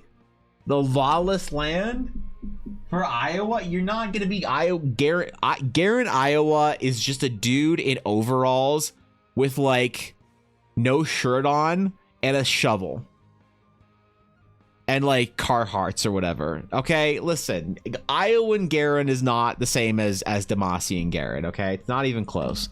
This is working Magic Gathering colors, so we get tribes, creatures, astral dark or necrotic or astral nature, etc. I don't know, actually. I don't know how much the cosmology chart is going to impact daily life, right? Okay, too cold. All right, it's too cold. I close the window. We're good. I was afraid my pipes are gonna burst. So Yorick, is that it? Was at least the last interesting thing that happened in Demacia, though. The last interesting thing that happened in Demacia was the League of Legends trailer where Lux calls down Galeo? I don't remember the name. The fucking marble dude. So it would feel very different, you know, in Demacia versus Piltover. And it's weird that League of Legends, that Runeterra just kind of has both of these like worlds within the same world, and it just works, right? They interact in whatever way. That's the way I envision Eldarin planets to be. I envision the planets to sort of almost have different rules of how things work, how magic works necessarily, how spirits and other things work. Like maybe one of our worlds is very inspired by like Japanese kami and the concept of spirits and nature and you know, energies and whatever. That doesn't exist on a different planet. And it's like, why do these magic systems not work on one planet but they work on the other? Because there's something built into the world itself that allows for that in a certain way. Like I probably shouldn't say this, but I almost want to envision Eldara as being a believably real place. And so there's almost like scientific, mechanical, magic reasons for why magic works on this planet. And if you took like the magical ley lines out of Teleria and put them on Earth, you could cast Fireball. I kind of want to think about it in that way. Obviously not, because the universe has inherent magic built into it in certain ways, but I kind of need to take the inherent magical effect of the universe and boil it down to planet in certain ways to be able to have the divergence. Magic is science that hasn't been explained yet, so that makes sense. Magic is science that hasn't been explained yet. That's not true, because one time my uncle disconnected his thumb or whatever, and that's magic, man. I'm not gonna fucking try and, you know, that's 4 years ago. Was it actually 4 years ago? Yep. Fair enough. Yep. Sorcerer burned him. Yeah. Don't worry, we did. It's fine. I think 100 bits. Aatrox versus Kayla and Morgana is current cinematic. Oh wait, okay. Let me get the cinematic up so I can watch it on my break. Let me just get it up. Should we just watch it? Maybe we should just get it over with. Maybe it's 3 hours old. Okay, it's 40. Okay, it's 4 minutes. All right, fine. Let's watch it. We'll just do it. We'll get it. All right. We'll see if this is good fantasy or not. Tomorrow is a hope, never a promise. Monka. I don't care if the music seems, yeah, it's fine. If the YouTube VOD gets muted, it gets muted. Oh, it's Trindermuck.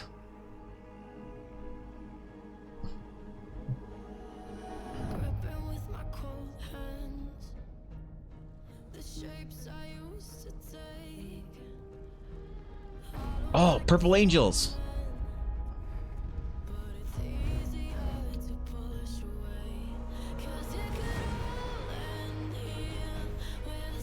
Wait, is that actually Kayla Morgana? No way.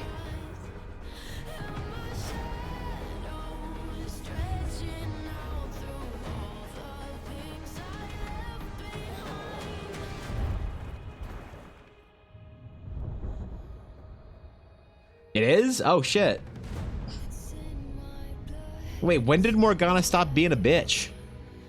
When did she chill? I thought she was like evil and shit.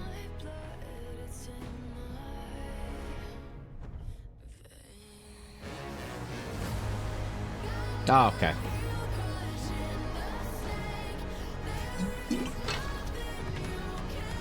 Oh, she ulted!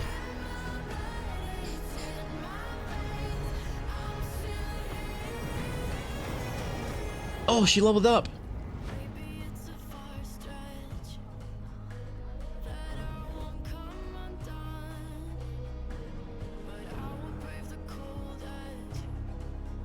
Bandits?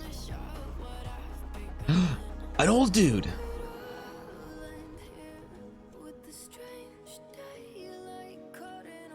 Who's that?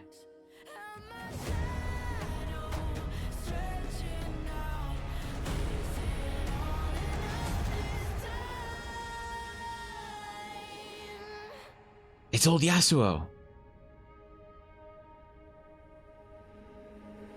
I'm still Wait, is it old Yasuo? Wait, is it?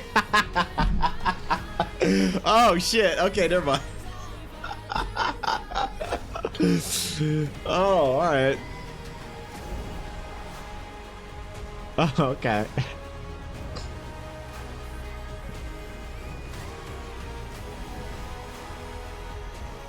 Altum.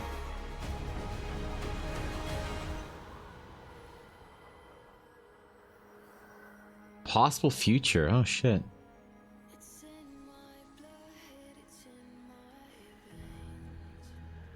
We got his snow power back.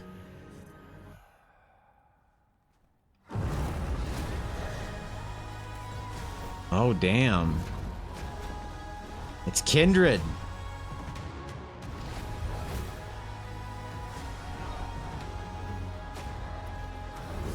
Do the spinny thing.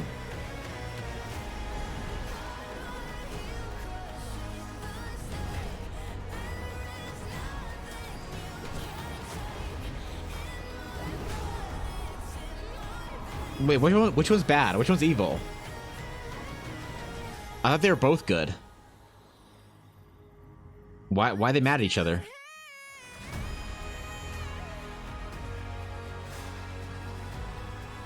It's waifu.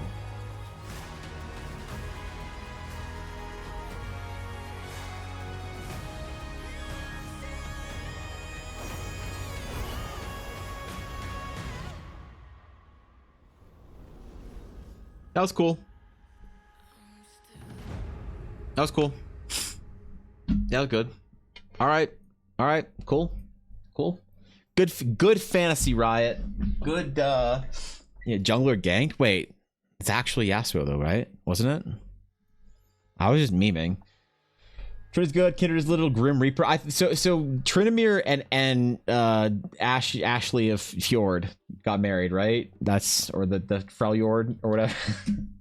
they're like he's like some king or some shit now, isn't he?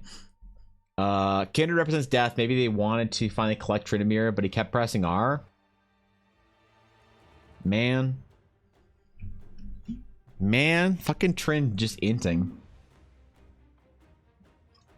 That was cool. That was cool. I like that. That was a good trailer. Get you hyped to not play the game. You know?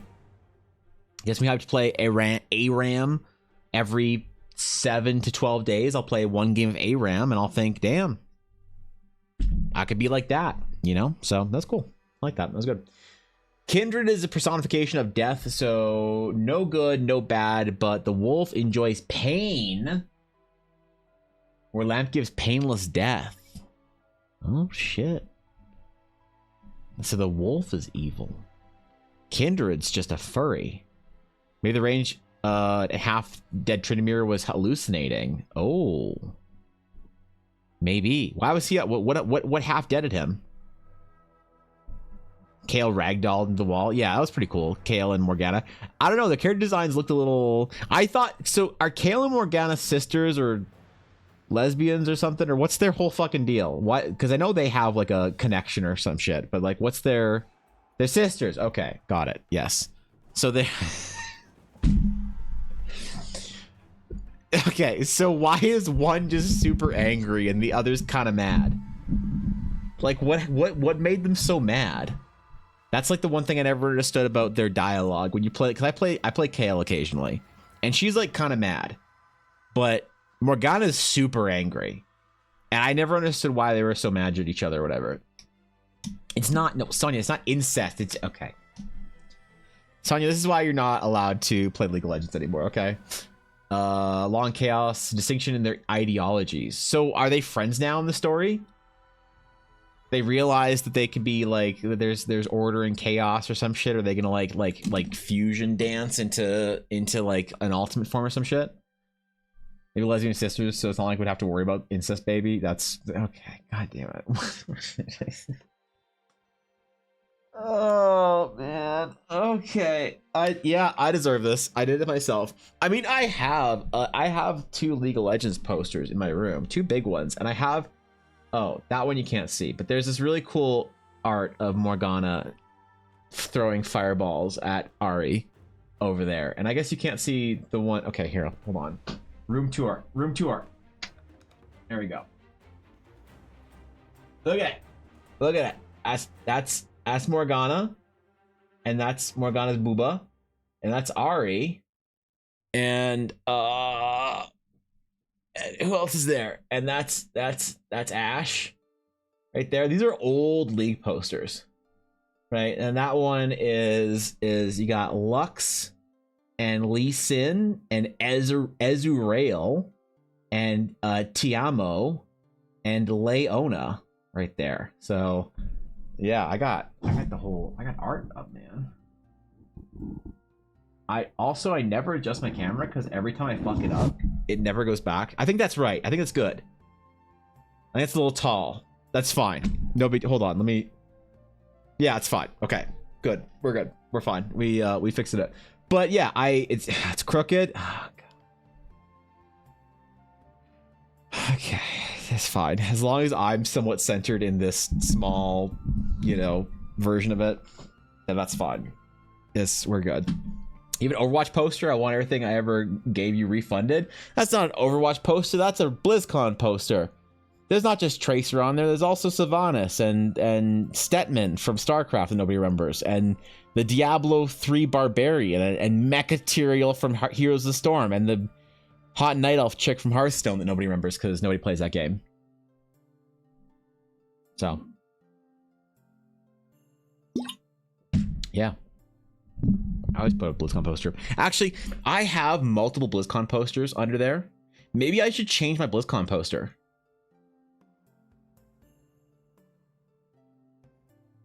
Because I just layer them on top of each other every year when I would get when I go to BlizzCon and come home with a new BlizzCon poster.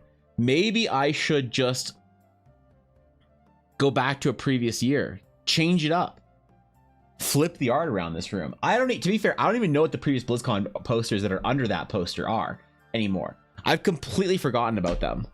That one was BlizzCon 2019. So maybe I should do like an excavation or whatever and see what posters are underneath that. That might be a bad idea to do on stream, but that'd be kind of fun. Kerrigan too. There's no Kerrigan. Damn it. I said Stetman. Less hot male Kerrigan. So basically, Morgana has been punished severely for not crusading against the innocents while Kayle was fine with it. Morgana ripped her wings off and joined the Mortals. That's why she's Big Madge. You mean she didn't want a crusade? Oh no.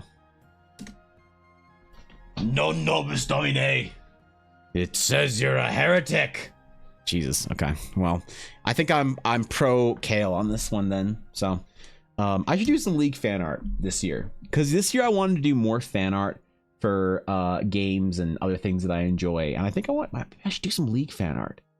Ooh, if there's new story stuff like that, I could do League fan art of like the new story developments, like Kayle being Kayle or Morgana with wings. So wait, so why are Morgana and Kayle fighting together? And why does Morgana have wings? Did Morgana realize it's time to crusade against the innocents?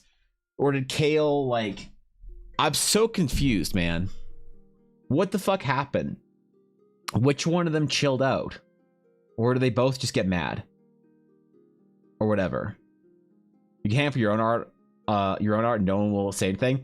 I do have a wall downstairs that is Ella's like right above her desk that she puts my art, but I don't like my own art hanging up in the house. I despise seeing my own art in my house. So can you draw Teemo getting bodied by an Elden Ring boss? Yes. The thing is, I never played Elden Ring, so the only one I know of is Millennia, and I think if I draw Teemo getting bodied by Millennia, it'll be censored. So maybe it'll do well in DeviantArt. Who knows? I don't know. Maybe they make up and out. Stop, Sonia, stop. Sonia, corner. Go back to your corner. Just come on. What? Stop. No, bad. I need a newspaper.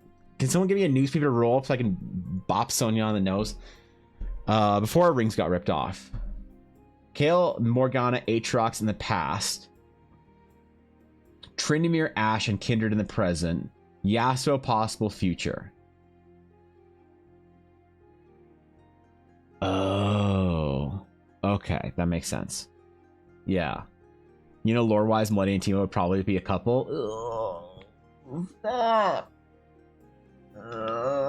No. I need to lay down. I need new water. That's what I need. I need new water is what I need. I need a new water. I'm gonna get a new water real quick. I'm out of water. I'm gonna go do that. I'll be right back. I'm just gonna I'll be back, and hopefully I'll forget all about that. Jesus Christ.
All hail the chair. All hail the chair. All hail the chair. The chair lifts and separate the great buttocks of calamity for our benefit. All hail the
Visitors, how exciting.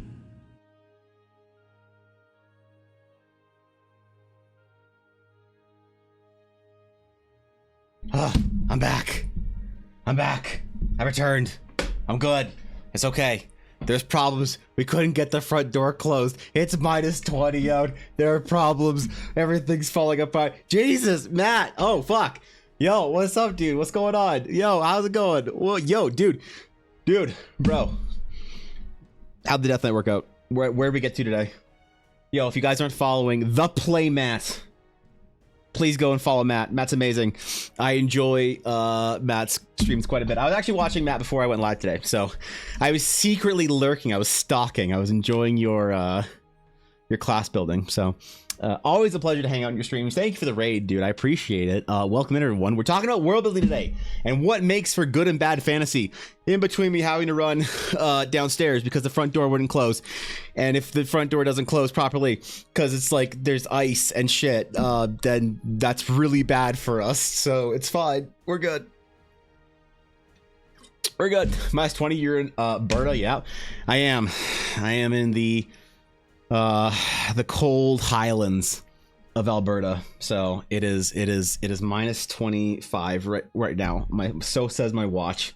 And that's cold for our Americans. Hold on, I always have to calculate this out. So minus 20 C to F is minus 4 in American. So if you are a bald eagle, NASCAR, Hooters, and Florida Man enjoyer, that is what it is in Canada right now. It's minus 4 Fahrenheit, which is cold as actual balls. So, yeah, we couldn't get the front door because there was a delivery, and I casually just opened the front door, and then I'm like, oh, cool, that's fine. That's cold out. I close the door, and it just like doesn't make that satisfying click, and you just feel the wind wafting out. I'm like, uh-oh, guys, we have a problem. So that's why I was gone for so long. Sorry about that. I even forgot to get my water when I was downstairs, so that was a tragedy. But you moved back to Quebec. Oh shit, really, dude? Damn, that's awesome, bro. Well, congratulations on moving back somewhere that actually has good food. Because wherever you were, I don't actually know where you were at, Matt. Guarantee they probably didn't have as good of food as wherever you're at right now in Quebec. So that's awesome. Welcome home, bro. Go to say what is that in stupid? No, Palace. Never. I would never refer to the American measurement systems as stupid. Listen, I live in Canada. We're stuck between America and the US. I think miles are dumb, and I think stone are dumb. I forgot what a stone was until someone from the UK mentioned it, you know? And I was like, that's dumb. I don't like it. But I gotta be in the middle. I gotta mediate for our my American brothers and sisters and our European brothers and sisters. I have to be the mediation force of using two dumb measurement systems. You know, I will measure in inches and kilometers. I could tell you precisely from my education at art school. I can tell you precisely what the size of something up to about 24 inches is, because I had a 24-inch ruler that we'd have to measure everything meticulously on. Okay, but I could not tell you how big 10 centimeters is. So it's tough, man. It's rough. But thank you, Druid IRL, for the follow. I appreciate it. Welcome. We have our cosmology chart up here right now. We're gonna be doing some character drawing later on today. But right now we're actually trying to figure out where in the world we are going to go next for our world building. We're actually discussing good fantasy, bad fantasy, and how to change fantasy. And actually, we were using League of Legends as an example for good fantasy and what they're doing. You're in Toronto. Okay, yeah. Well, listen, I don't want to say anything bad about where somebody lives, but it is a bit of a meme that Toronto fucking sucks and doesn't have good food. So, I don't know. Maybe it's an upgrade going back to Quebec for the food, but maybe not. I don't know. Maybe Toronto's beautiful. I don't know. I can't afford to go to Toronto. You know, when a plane ticket from where I live in Alberta is the same price to fly to Toronto or Ottawa as it is to fly to Maui, Hawaii, it's like, if I have a vacation lined up in a year and I can only go on one vacation, it's like, where do I want to go? Do I want to go to Toronto or do I want to go? So actually, I've never been in Toronto. Well, I've been once, but I never really spent any time in Toronto. So By the way, did you see the post in TDC Gaming Club about John Balder, the most generic tab in Baldur's Gate 3? I didn't. Last post I saw in the TDC Gaming Club was Azalea being attractive. So every time I see -20 in my bank account, yeah, all right. You're wearing half sleeves in -20. I'm wearing 3 layers and a heater in 12. Well, that's because our house is an inferno. All right, you have to keep Canadian houses in this kind of cold incineration boxes. Okay, absolute incineration boxes. Otherwise, the house freezes, the doors freeze, the window doesn't open, the pipes freeze and explode. So the house is uncomfortably hot right now, which is the kind of funny thing about winter. In really deep winter, when it's like the coldest, it is the most miserably hot in our houses where I live. So I don't know. Americans are allowed to call it stupid. All right, fair. Yeah, the mediation. That's what's my job. It's okay. Fishy isn't here. We can call it stupid. I would never call something that Fishy loves dearly, such as her measurement systems in America. Yeah, stuck between America and the US. You mean the UK and the US? I said what I said. I'm stuck between Alaska and Montana. Yeah, that's America and the US. I can do 3 inches. Okay, I was waiting for the joke. I was waiting for someone to say it. Is League Fantasy, which aspect? It changed radically over the years, so you must be in the most recent iteration of lore. We were talking about the generalities of like the idea of like Piltover Zon versus like Demacia and whatever the place Darius is from. Thorkin would know. But like I think League does fantasy really well, honestly. I think that League does fantasy in a way that doesn't necessarily cross over to science fiction. Noxus, thank you. Here's the I guess the base idea for everyone is, did the Arcane TV show register as fantasy or sci-fi in general? And yes, there's the nuanced middle ground where someone can adjust their glasses and make a long-winded argument that no one will read on Twitter about how Star Wars is space fantasy, or sorry, space opera. But really, gut check, you have 2 buttons, science fiction, fantasy. It's actually kind of hard to pin down something like Arcane, but that's why I like it, because it's very interesting. And you could make a case for either one, for it being science fiction or fantasy more so. And I think you're not wrong, but it's very interesting then that you can make such a fantasy case for Arcane being fantasy, right? But most people have the idea of you need swords and sorceries and, attractive GMs like Matt running your game. So, which is fair. I think the expectation for fantasy for most people is that you have an attractive GM like Matt running your game.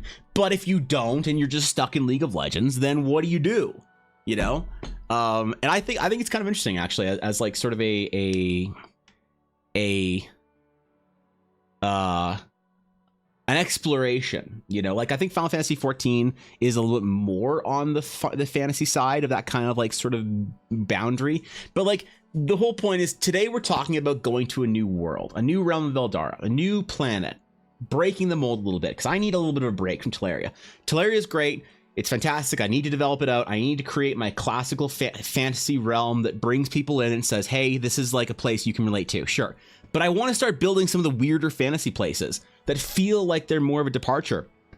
And I'm trying to figure out what the things are that are good and bad from fantasy, so that when we go and we have our whole ass world map, there's a lot to fill in, right? But like, how does League kind of make it all work and make having multiple different areas that feel in various different levels and degrees of fantasy versus science fiction? How does it all make it very, like, I don't know, the cohesion is very interesting, because I think that's the best way to do fantasy now today. If you want to create a new fantasy like franchise, you want to create your Game of Thrones, your Star Wars, your whatever, that's like your life's goal, your dream. I think you have to really not take one angle at it. I think you have to have your low fantasy, like Game of Thrones kind of vibe, but you also have to have your other stuff for your other sort of fans. And it's like the coolest worlds and the coolest like places and universes kind of just mesh it all together and stop caring about whether or not it works. Like that's part of it, is like a resignation that like I'm not going to have everything work out specifically the way that everyone needs it to. It's like, oh, but your rules of magic here work here, but they don't necessarily apply here. How does that figure itself out?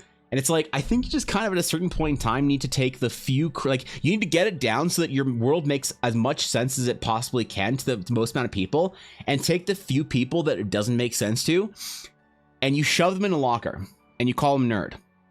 I think that's the most responsible way from a world building standpoint to do it, but I could be wrong. I don't know. I assume you mean Matt Mercer. I said what I said.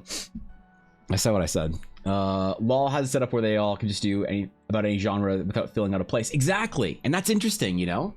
Gut check for most people. If they see magic, they call it fantasy. If they see magic, they call it sci-fi. But I think that misses the actual mark. Yeah, there's definitely more nuance in there.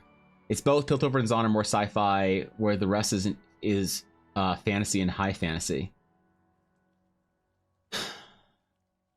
I would say, interestingly, Zon feels sci-fi to me, and Piltover feels fantasy, Ed. I don't know. I think you're right. Like, here's the thing. I don't think you're wrong. It's just. I think you can make a case for either one. Actually, definitely right here, Magitech more than anything, since they focus on Hex Tech. What's a new planet you wanting to have a 99% water planet under the kingdom or something? No, there's different ideas. I don't know. Your main engagement with 14 is the Beast Tribes in Gridania. You'll insist the game is fantasy, but you're dealing with Limsa and Garleans. It's definitely sci-fi. Really? Because there's something inherently, even about the Garleans and Limsa and Ul'dah, that still feels very fantasy. It feels like it's got cool Magitech in it, but it doesn't depart from fantasy for me at any point, Ashy. 14 maybe also fall into the umbrella of vibes, but I'm only Heaven's Ward, so I can't. Yeah, to be fair, Palace, I'm only in Stormblood right now. So 100% agree. Maybe we'll feel differently when we finish Endwalker or something like that, you know? Are saying you missed the locker and you yearned for it? Yeah, I yearned for being shoved in the locker. It was the main way I communicated with my nerddom in high school. You know, it's how I earned my nerd cred, as being shoved into a locker and had my magic cards kicked over. As any good nerd does. Locations are also isolated in most ways, like Ionia and Bandle City don't interact with shit. Piltover and Zon only interact with each other, and Demacia and Noxus only interact with each other. So, right, but exactly.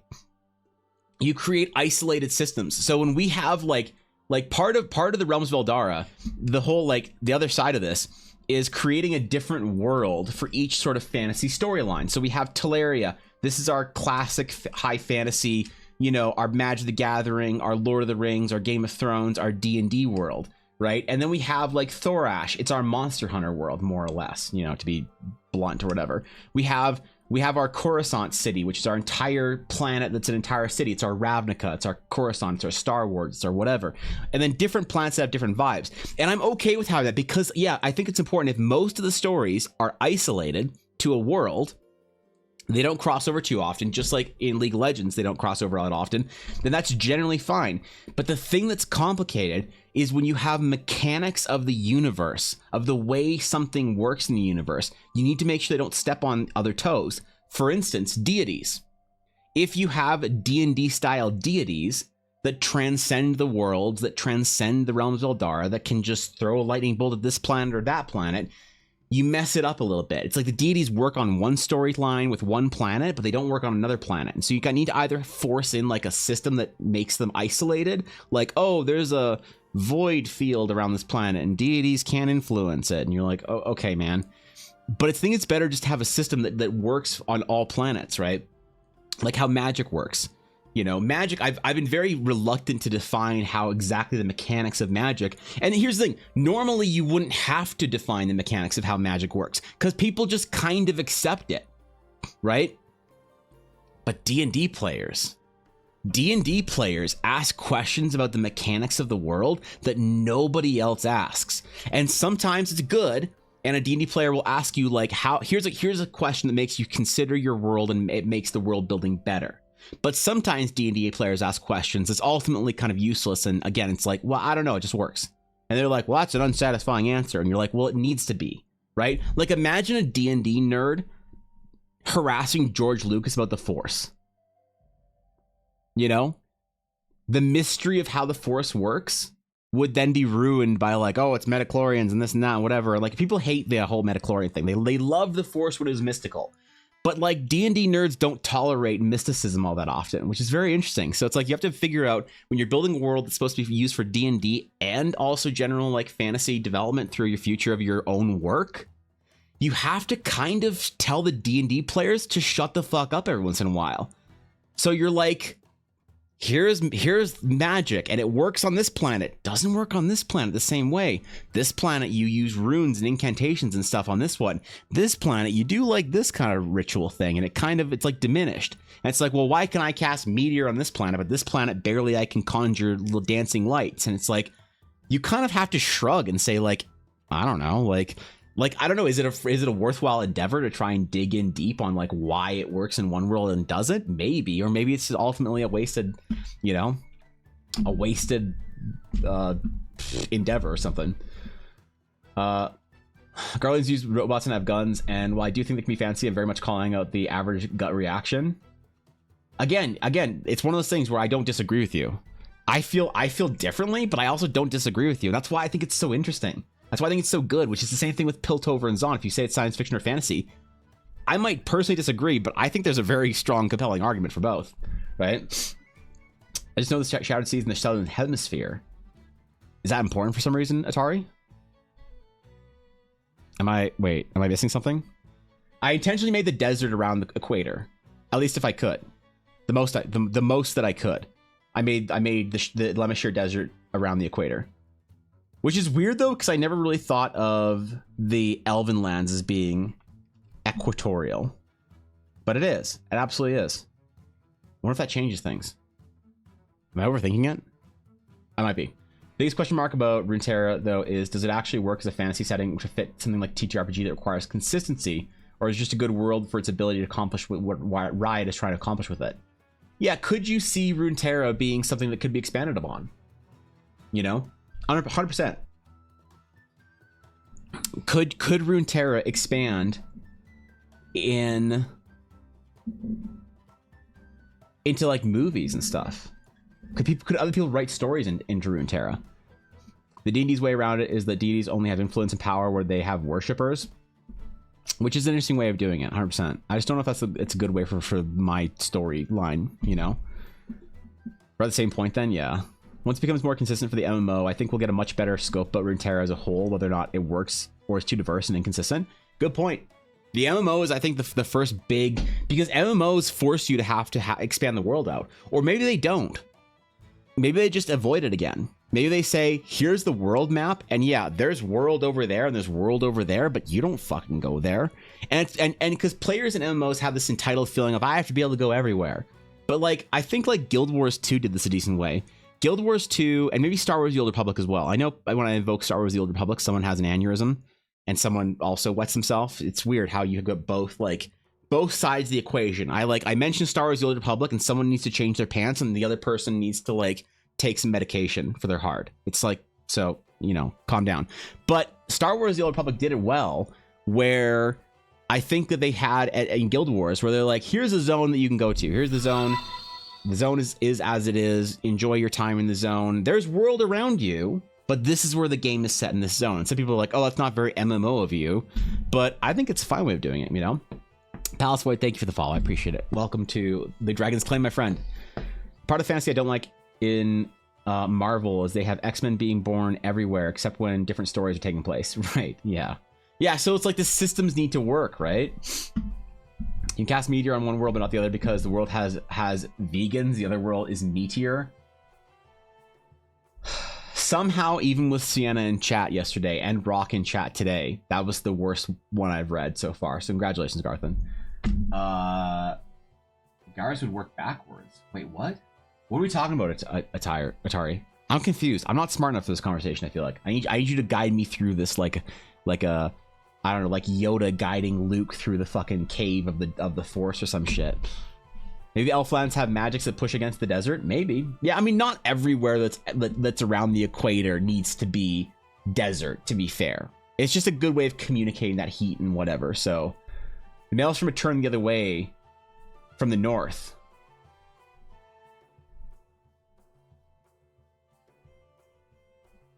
They turn opposite to each other, though. Right? Like, wouldn't that still work in a sort of a dumb magic-y way? Where this one swirls this way, and this one's swirling this way. Right? Because if you have, like, like ultimately you have one maelstrom going this way, right? So the other one's going this way, and they have this sort of central area in between, you know, this like this kind of like I don't know, there's like a lot of like under like eldritch stuff coming from the bottom, so this is kind of like a tainted area. And then of course the winds extend out this way and then out this way and kind of like wrap around from the sorry. Yeah, I mean it's not, they're both go the same direction, right? Yeah, does it need to? Yeah, it doesn't. Wait, anyway, would it, like, hurricanes in north and south turn different directions? You're actually right about that. Maybe I should make them both go the same direction. Yeah, wait, that's actually a good point. Southern hemisphere, at least on Earth, toilets spin the other way. Gyroscope instruments would also be reversed. What happens on the equator? If you flush a toilet right on the equator, what happens? Wait, what? Can you get a perfectly centered equatorial toilet? How does it flush? Does it just go straight down? I watched a Simpsons episode about this once, so if you had a magical explanation, or even better, don't explain it, the other DMs can interpret it. Maybe I should. Maybe if anyone points that out, I should just be like, yeah. Oh, you noticed that. Good. Right? Like, that's, I think, one of the things to do in world building is just have unshaking confidence in whatever thing that you have in your world is intentional.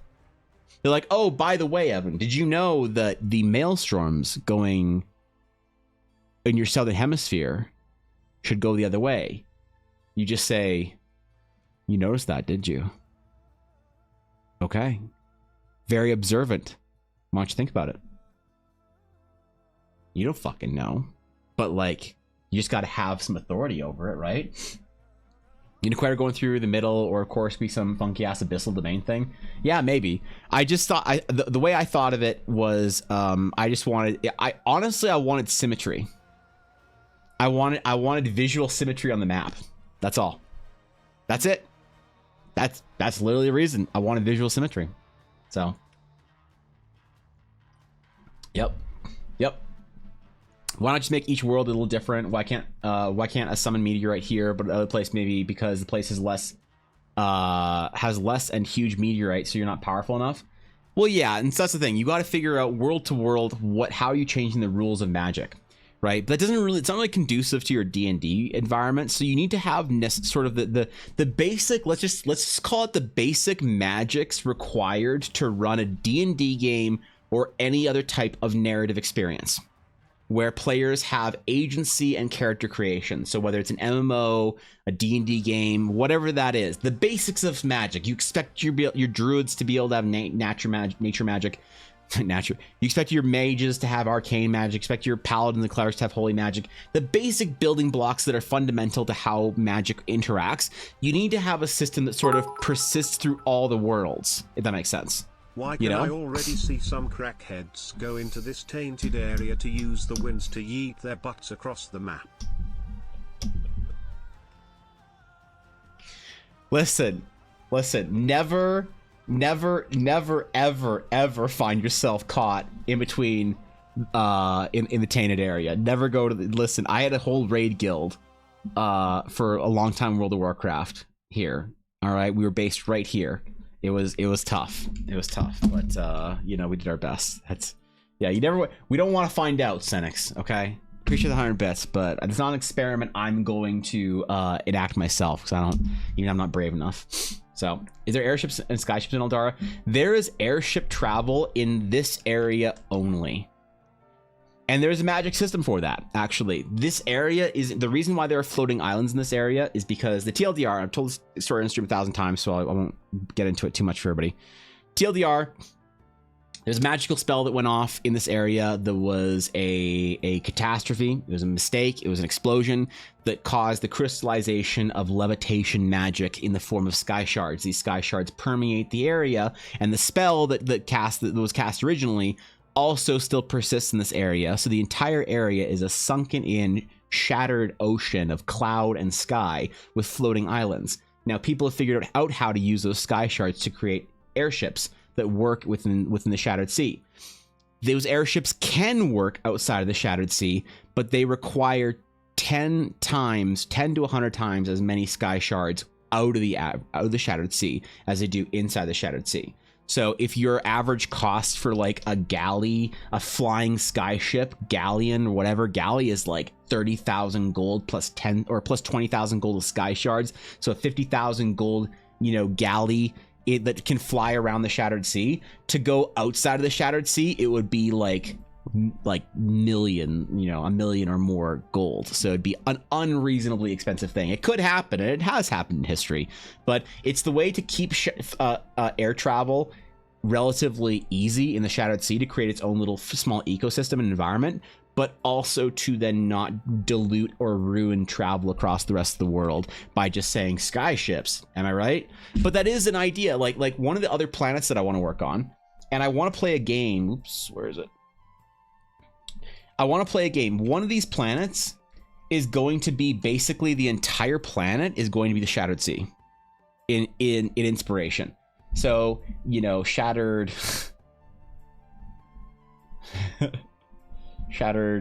planet. Codename Shattered Planet. That's what we're doing with it right now. So air travel and skyship travel is going to be the norm for this area. Stay out of the tank. Good advice. Anyone can follow us. I'm glad you caught that, Ed. Toys flush correctly. It's in science fiction. If they flush it wrong way, it's fantasy. Is that the difference? Is that Atari? We've been sitting here debating what is fantasy for the last 3 almost hours, and you just solved it. If the toilet flushes the correct direction, it's science fiction. If the toilet flushes the opposite direction, it's fantasy. That is going to be the metric from now on in which we gauge all genre pieces. If somebody tries to make a case in some self-aggrandizing, intelligent, self-indulgent way where they go on for paragraphs about whether or not this franchise is actually space fantasy, operatic, historical, mythological, science fiction, whatever, we're just gonna simply ask them, does it pass the toilet theory? Does the toilet flush the correct way? Or does it not? And that's how we are going to forever decide if it's and end every debate on whether or not something is fantasy or science fiction. Thank you. Thank you. Atari, you have saved us from maybe years of deliberation on this. Good morning, Sienna. What's going on? Fishy, I swear, why is it that I accidentally brought up Runa very briefly when I was flipping through my current projects, and suddenly Fishy appears? How the fuck does that work, man? What the fuck? All right, what's up, Fishy? How you doing? I'm an inventor in your world, and I fly a skyship super high, and I use gliders across long distance without sky shards. That's gonna be cold, but hell yeah, do it. Do it. I love me using this metric in my own works. Thank you for the gift of the toilet theory. The toilet theory on this day was established by Atari, expert writer, Eldara fanfic aficionado, master world craftsman, and toilet theory creator. There it is. Another good metric is the DM is wearing a Gundam shirt. It's sci-fi, but a Lord of the Rings shirt, it's fantasy.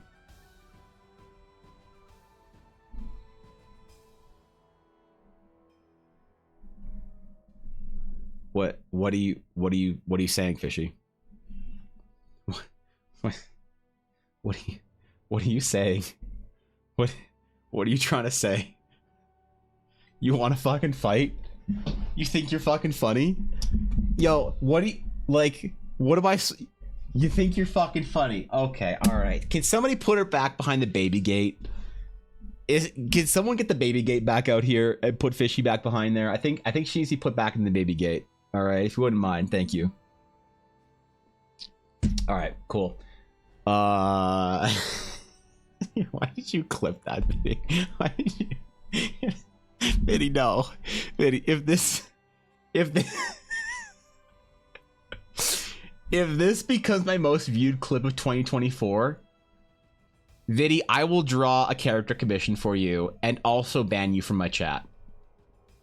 I did say last year that whoever clips the most popular clip of 2024, I would do a character sketch for them at the end of the year.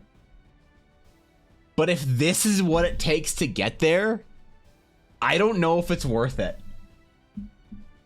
All right, this is not, dude. What if this is the first thing that a new viewer sees of my Twitch experience? They're like, "Hey, I'm gonna go see what Evan Blair Art is doing. Let's see if this is some worthwhile stream time that I can hang out in. Let's see what kind of chat's going on here. Let's see what kind of world building we're doing." And this is their first experience. That was my first impression. Oh shit, damn it. Oh god, I'm sorry, pals. I'm sorry. I swear, we're doing. I'm drawing my character. Look, I do other stuff. I swear, I don't just draw dicks on stream when I'm trying to do world build map making. God damn it. No, please. I'm sorry.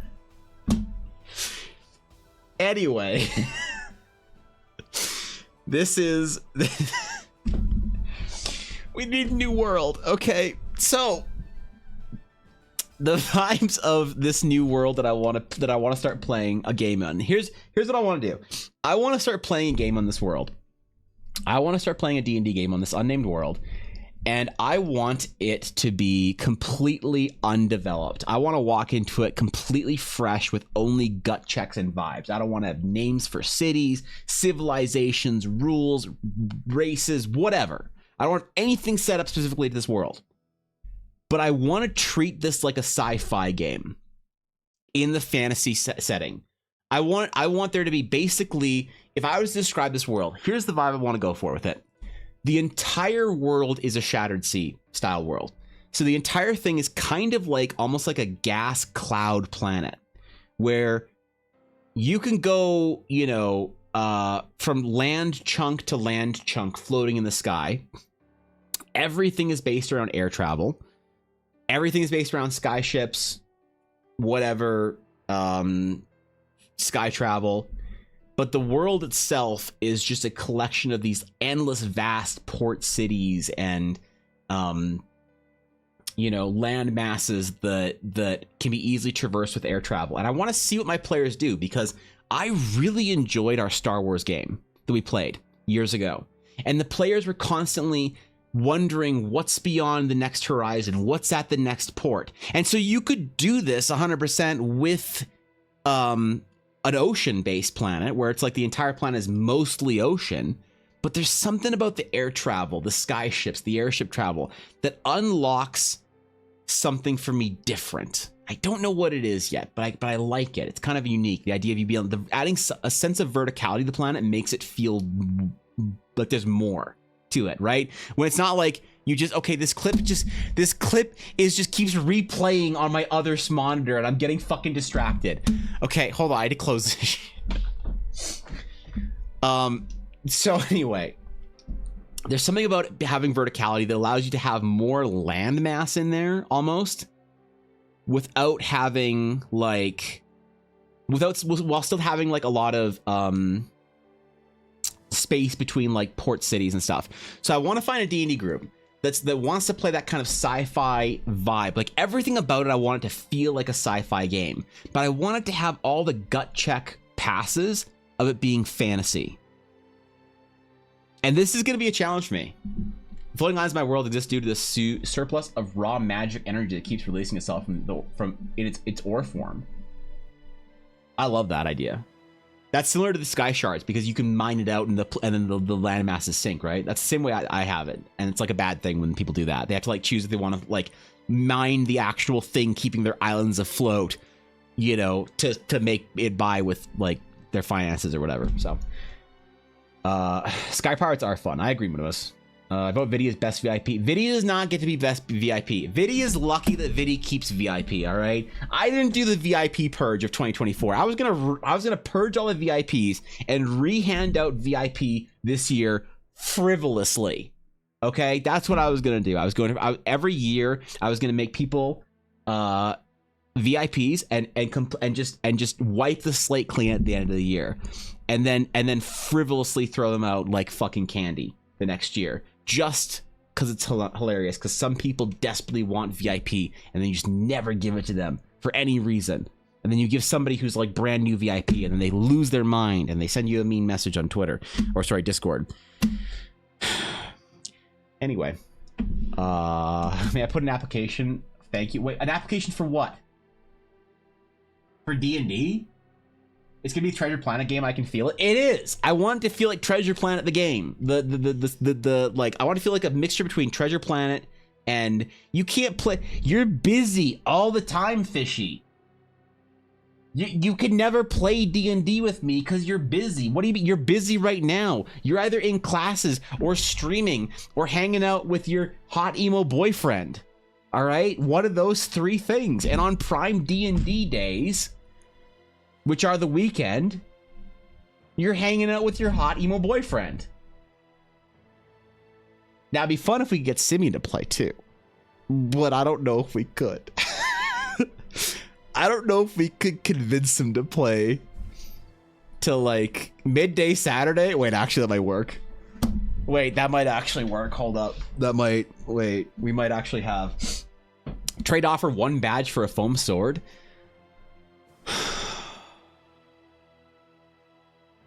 Viddy, you want to be a mod in this channel? Look at the current chat.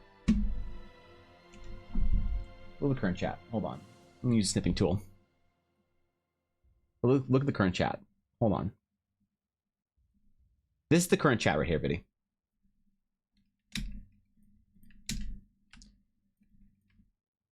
Of the 1, 2, 3, 4, 5, 6, 7, 8, 9, 10, 11, 12, 13, 14 messages most recently sent in chat. 1, 2, 3, 4, 5, 6, 7, 8, 9, 10 of these messages. 10 were mods. We are inundated with too many mods in this channel. The mods won't shut up as far as I'm concerned. Look at all these mods right here. This is 14 mods in our chat right now. There are 14 mods commenting on various items and only 1 VIP. You're gonna sacrifice your place as the special one to be another pathetic nobody in my chat with a mod badge? All right, I'm sorry. Actually, here's the thing. I am going to be probably doing mod apps soon, because I need to free up some mod space for some mods that just can't make a stream anymore. So I probably actually do need some mods coming up the next couple months. So we shall see. Our chat logs are great. God damn it. The mod comments. Viddy, hold on. Do you have any mod comments, Viddy? Are there any mods having conversations via your mod comments?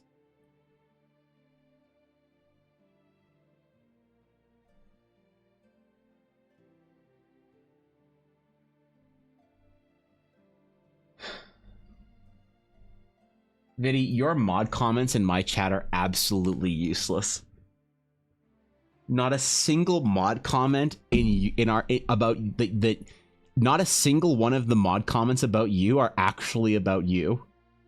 All right, it's just the mods having a conversation with each other. That's all the mod comments ever are. You know? It's just degenerate, okay? Do I have any? Ashley, do you have mod comments? You have.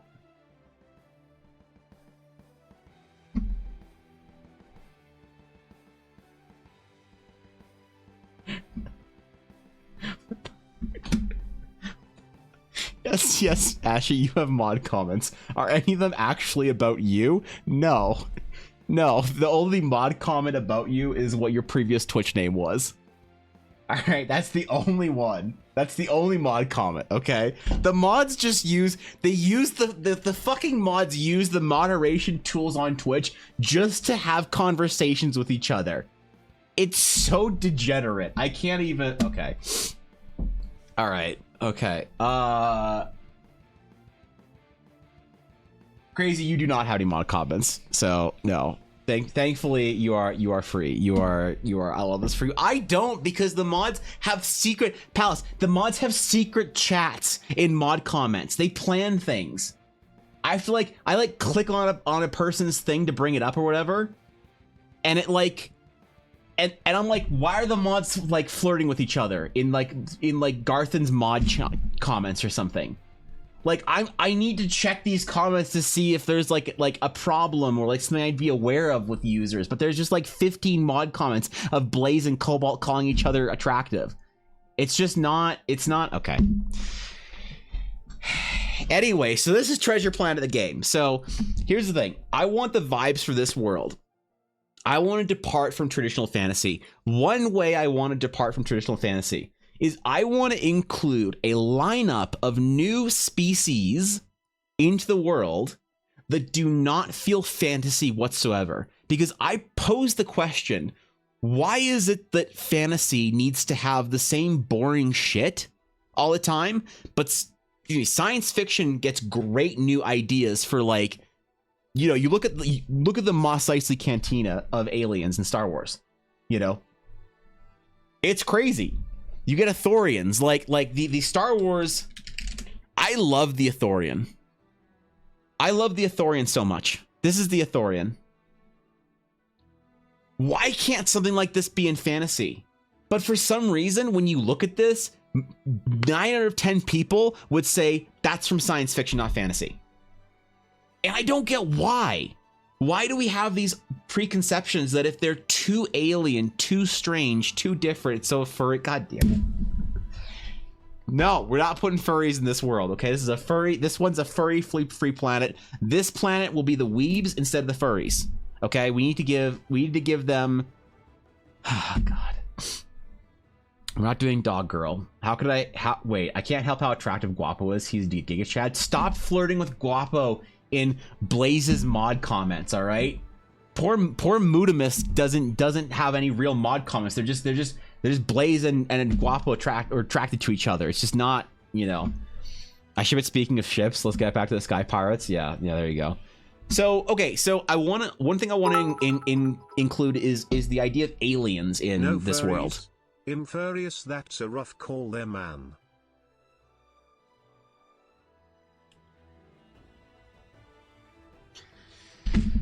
Okay. Thank you for 100 bits, Rock. I appreciate it. Do bird people count as furries? I can't answer that question. Do bird people count as furries?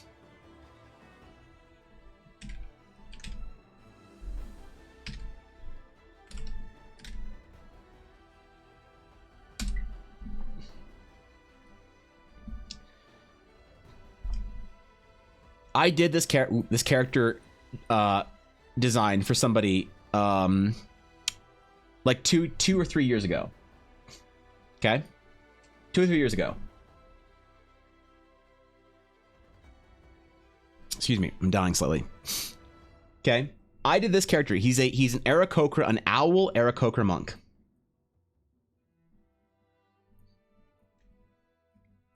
This got me, and I not saying this is a bad thing.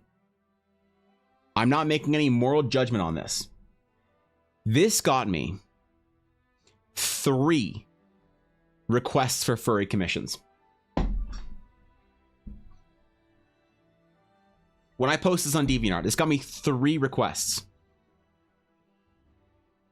One of them was the worst, most heinous, profane request I can never utter on Twitch. I can't. I can't even say what it was that they wanted on Twitch because I don't age gate my stream. Yes, it's that one. This is fishy. This is the one that spawned it. Not the snake egg person. Worse, Knight. Not even the snake egg furry person. This piece of art prompted a request so profane that I have never told anyone whilst live on my channel what it was. So the question, is bird people furry? I don't know. I'm a simple man. I can't tell you if it's definitively furry or not. Is Is a Final Fantasy Mikote?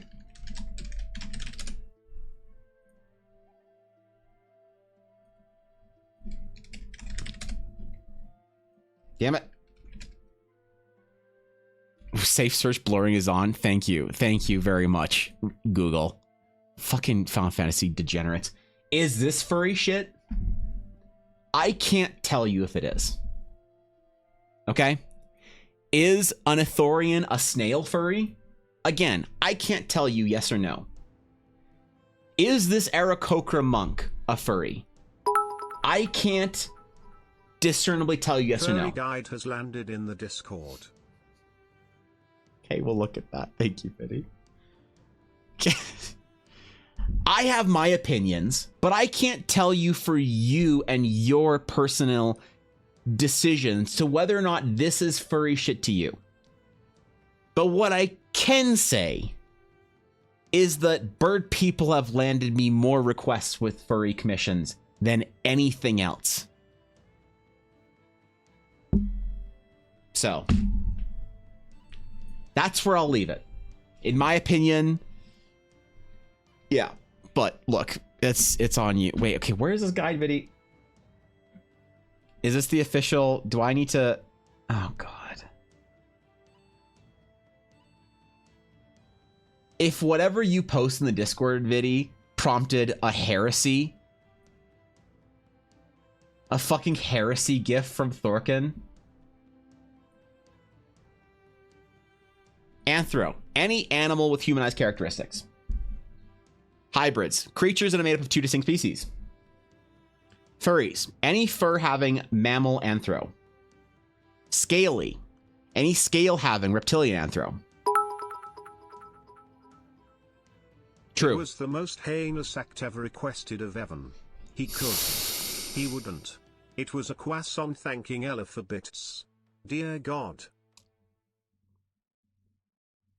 I wish it was, Rock. I wish it was that simple. Good quality bird people is harder to get. Is it? Is it? God damn it. Avians and Scullies. Doggos and Mythos. Shellies, Slimies, Insectoids, and Aquarius. What is a Shelly? Any crustaceous or shell-bearing anthro?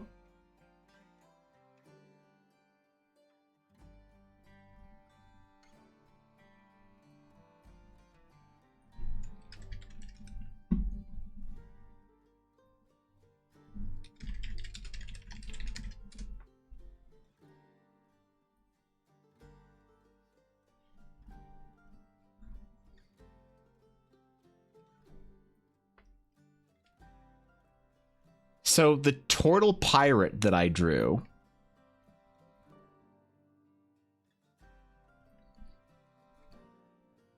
are you implying that this makes me a Shelly?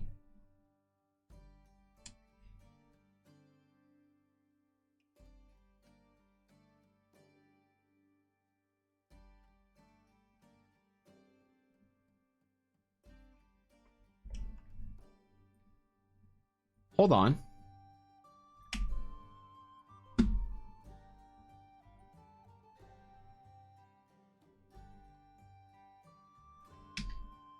Can you add pictures to polls on Twitter?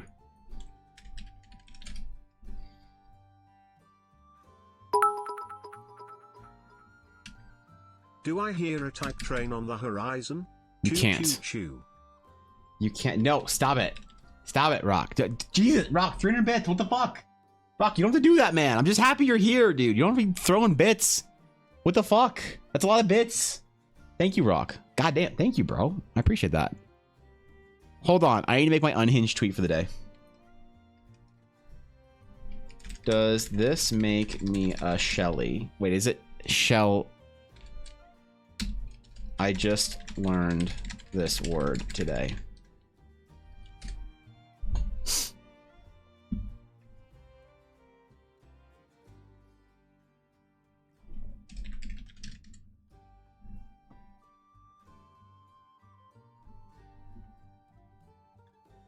We'll see. I guess we'll check back and see if what people think. The hype train goes choo I don't. choo choo. Did The it? type train Jesus. goes click clack thonk. That's not. Vinny, thank you for the 100 bits. I appreciate it. Eiley. Oh no, Eiley's here. Oh god. Oh, I'm sorry, Eiley. I'm sorry. Hi, Eiley. What's up? Good to see you. How's it going? How you been, Eiley? What's up? Hey, you look great today, Eiley. Didn't see that one coming, did you? What the hell? Jump right in there. Senix, what are you doing? Seriously, Senix, what the hell? That's a lot of bits. Holy shit. They was 1,000 bits. What the fuck? You need to do that, Senix. I'm just happy you're here. You're just chilling, and I'm happy you're here. You don't be throwing bits and slapping me in the face with bit tacos. What the fuck? Thank you though. Gee, thank you very much for the 1,000 bits. That's a lot of bits. God damn. Thank you, Senix. Thank you. What the fuck, dude? You don't do that, Senix. Thank you guys. Thank you for the level 2 hype train. That's very nice. Thank you guys. I appreciate that. You make me feel like a real streamer when I have a big hype train. You make me feel like pirate software. So thank you. If you identify that you're a Shelly, if you drew it for money, you're not a furry, you're a capitalist. What if I drew it for clout? Yeah, wait, hold on. All right. Jesus. In the middle of my explanation, Rock. What the? Thank you for the 5 subs, dude. Holy shit, you gifted 99. God damn. Thank you, Rock. Thank you for the 5 gifted subs. I appreciate it. For Zibsy, Brew, Death Penguin, Larry, and Twitch Carol. Thanks for that, man. Thanks for bringing people into the guild. I appreciate that, man. You don't have to do that though. I'm just happy you're here. You guys don't want to be throwing subs and shit at. Sorry, thank you for the 6 gifted subs. The 6 being the Cauldron Tales. Thank you, dude. What the hell? You don't have to be slapping me with subs and bits. And that's 100 gifted subs in chat. That's 100 poor souls. You said now you're part of the Dragon's Claim, nerd. You can't escape. So thank you, dude. Seriously, thank you for the subs and thank you guys for the bits and I don't deserve it, man. But thank you for. Fuck, man, it's a lot of support. Thank you guys for that. I'm honored and humbled. Thank you for. What the fuck, guys? Just chill. All right, chill. We don't need to break the Twitch all-time hype train record. All right, we're not pirate software, but thank you guys. Seriously, thank you. Fuck. What was I even saying? Oh yeah, what if I did it for clout? What would I do for clout? Would you count the Ronso and Final Fantasy X as a tabaxi? I would count it as a tabaxi. I'd also say it's furry shit. Yes. We're going to break you with yes, that's not today. No, stop, Senix, please. Senix, I don't deserve the bits, man. I haven't done anything today worthy of this kind of support. I'm just happy anyone came to my stream today. Okay, I've just been talking shit. I provided no value to your life as a streamer. Thank you though. Thank you for the bits and the okay. God. Please. Thank you, Moonibus, for the tier 1. I appreciate that. Thank you. That's very kind. Welcome to Dragon's Claim. All right. Thank you. Clout, baby. God damn it. All right, chill. You drew a dick. That's enough. Wait. Is that what this is about? Is that okay, man? People used to take me seriously as an artist. I used to be a serious artist, man. I don't know what happened. I don't know what changed, but fuck, man. I got a God. Okay. So, I don't even, fuck, what was I even saying, man? What was I even talking about? I don't even remember. Oh, the turtle. I did the turtle for clout. I did turtle for clout. So does that count if I did it for clout? Know you? So no, you can't know you, Viddy. You can't know you, the streamer. I'm supposed to. Okay. Thank you for the 250 bits. You could have TTS'd for 100. The TTS is set at 100 bits, so you could TTS for 100 bits. You know, to tier 250 bits is a TTS. Okay? Jesus, thank you for the level 4 hype train, guys. Thank you, I appreciate that. It's like that is the highest hype train we've had all year. That is the biggest hype train of 2024, and I'm honored. Yes, we so can. no, stop. Okay, stop. Oh, chill. Oh, please chill, guys. I'm just happy y'all came to my furry or not furry TED Talk. Do I have to establish myself as an authority on this in the internet? as like the question of are Hrothgar furry? I saw Ashy mention the femme Hroth, or this is not a furry train. No, it's not a furry train. It's just a hype train. I could become the authority, and I could I could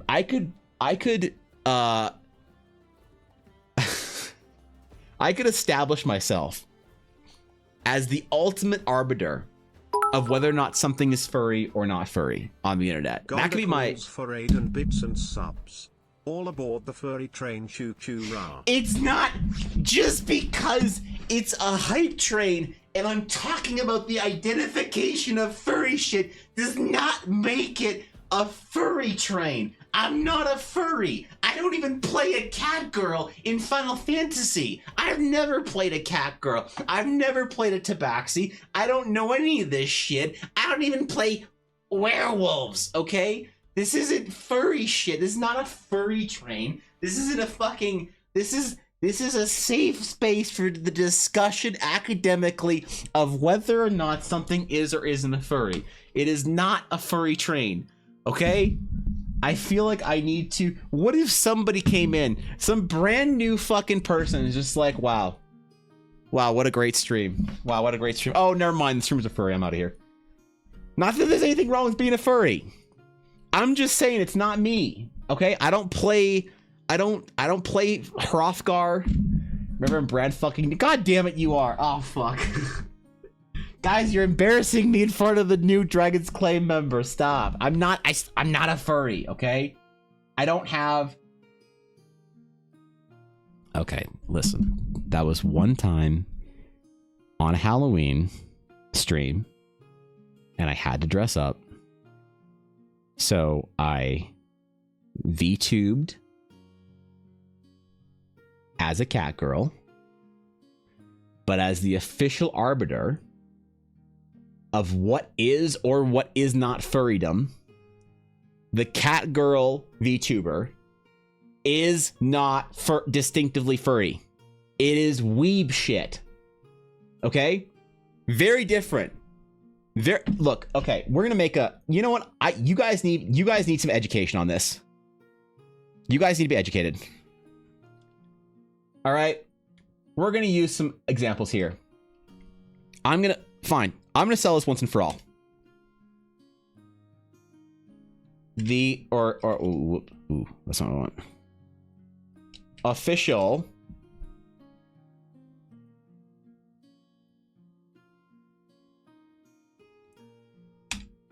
internet furry not furry. Okay. Oops.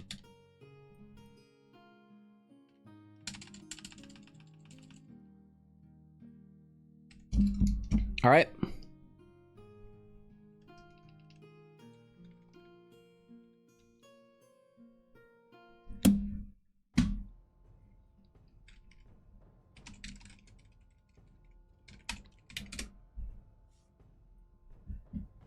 Okay. World of Warcraft. Where does World of Warcraft go? Furry or not furry? Who can get this right? Who can get it right? Furry? Exactly.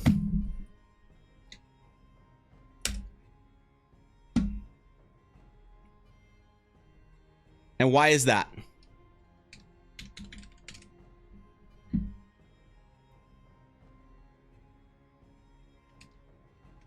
Volpera. Yep. Ashley got it immediately. Not even... Worgen was a trap. You could have said Worgen, but Worgen would have been a trap. Okay? Werewolves, not inherently furry.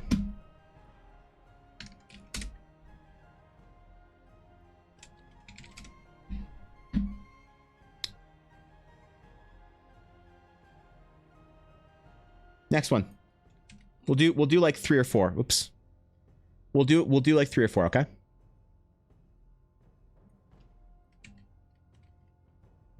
Final Fantasy 14. Furry or not furry? Furry or not furry?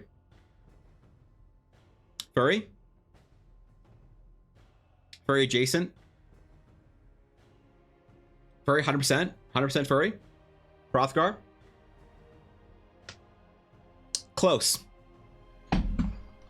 Final Fantasy 14 is the Bendu.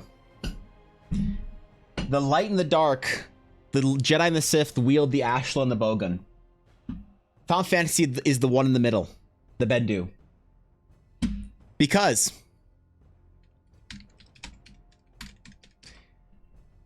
they have Hrothgar. Oh no, I can't use this, can I? Okay, why not? Final Fantasy 14. Hrothgar. But also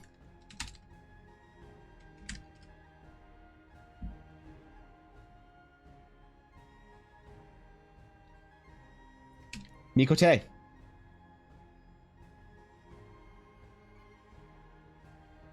Okay. We'll do two more to establish this.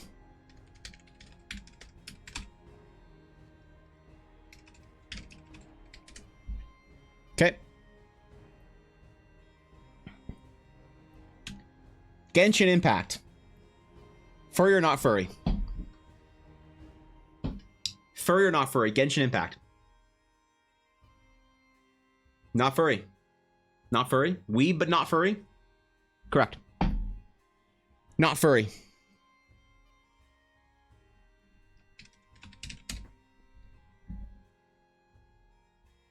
Why is that? That's right. Cat girls. Now here's the trick.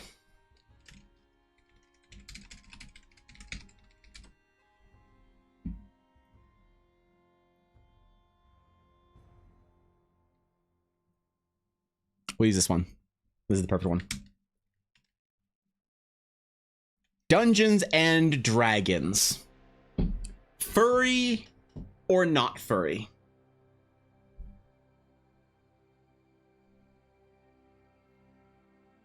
Furry? Furry for sure? Furry? How about Eldara? Shut up. We talking WotC? We're talking WotC. Middle? D&D's a furry game unless you're at my table or Evan's table.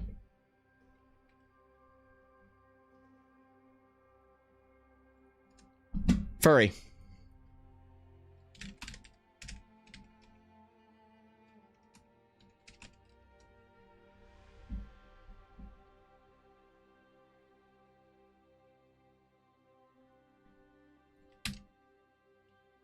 Tabaxi. So, what can we establish here? What can we really establish out of this? World of Warcraft. Obviously furry. Not even for the werewolves. Werewolves, cool. Because, ultimately, here's why.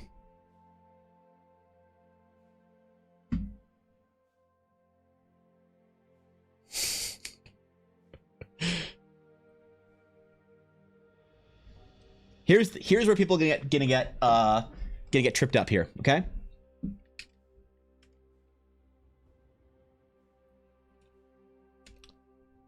Travis Willingham, furry or not furry? Furry or not furry?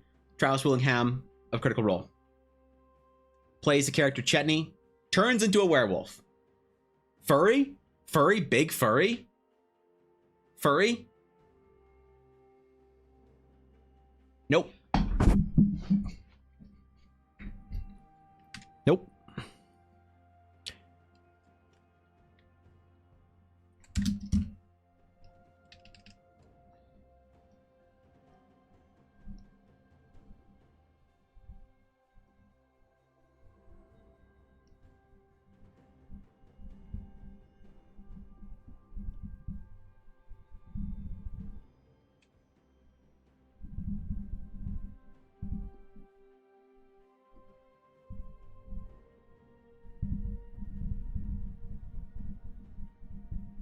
That's right. Werewolf art for this character does not have DeviantArt daddy energy.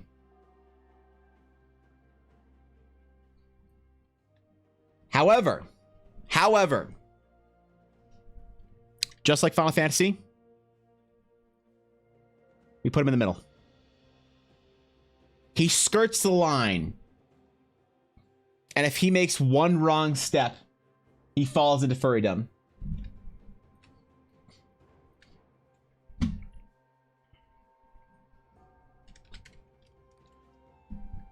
Last one. We'll see who gets this right, okay?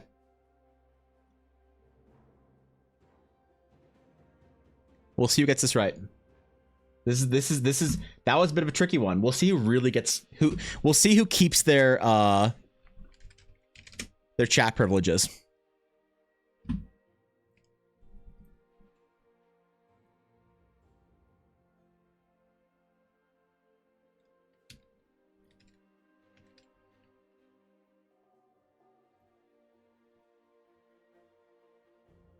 Last one.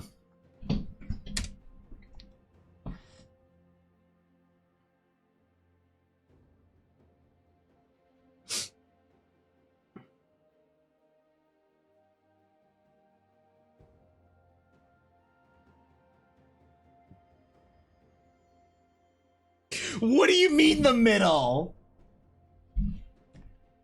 What do you mean? No. What? Why is it just transforming? Why is it scaling up? Cancel. Ah, stop it. No, it's not what I want. Nope, stop. Oh God, what did I do? I created an artboard? It's transforming Stop. into a furry. No, wait, stop. Not, I don't want to. Why is it creating an artboard?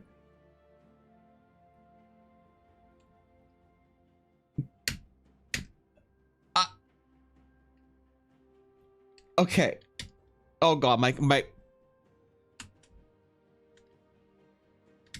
Oh my God. My fucking keyboard just okay. It just did it again. It just my keyboard died. No shit. Okay, hold on. I'm restarting it. I'm restarting my keyboard. Okay, I'm unplugging it.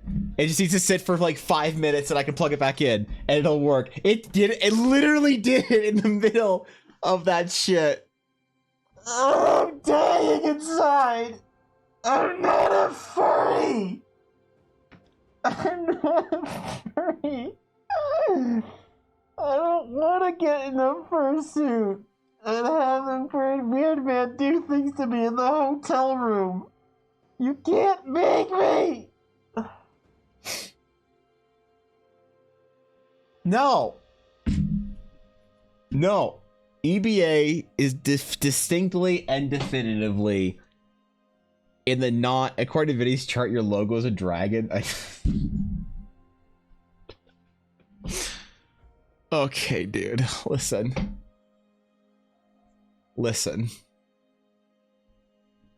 We have determined this is the official chart.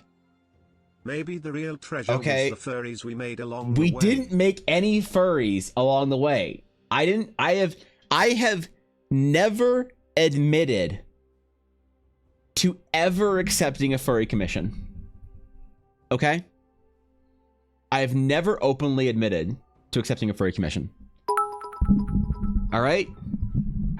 We're already breaking his mind and keyboard. We're close. No, it's not. Look, you just need to turn it off and unplug it for like 5 minutes and it fixes itself. All the key bindings reset. I don't know what's wrong with it. I don't know why it does this. I kind of want to get another keyboard to have as a backup for when this one does this things, whatever it is, because this happens like twice a week now, and I need to sit here for 5 minutes just fanning my keyboard back and forth, waiting for it to figure out how to unbreak before I can plug it back in, turn it back on, and we can keep going with it. I don't have a furry character. This is my character. Human male. No even possible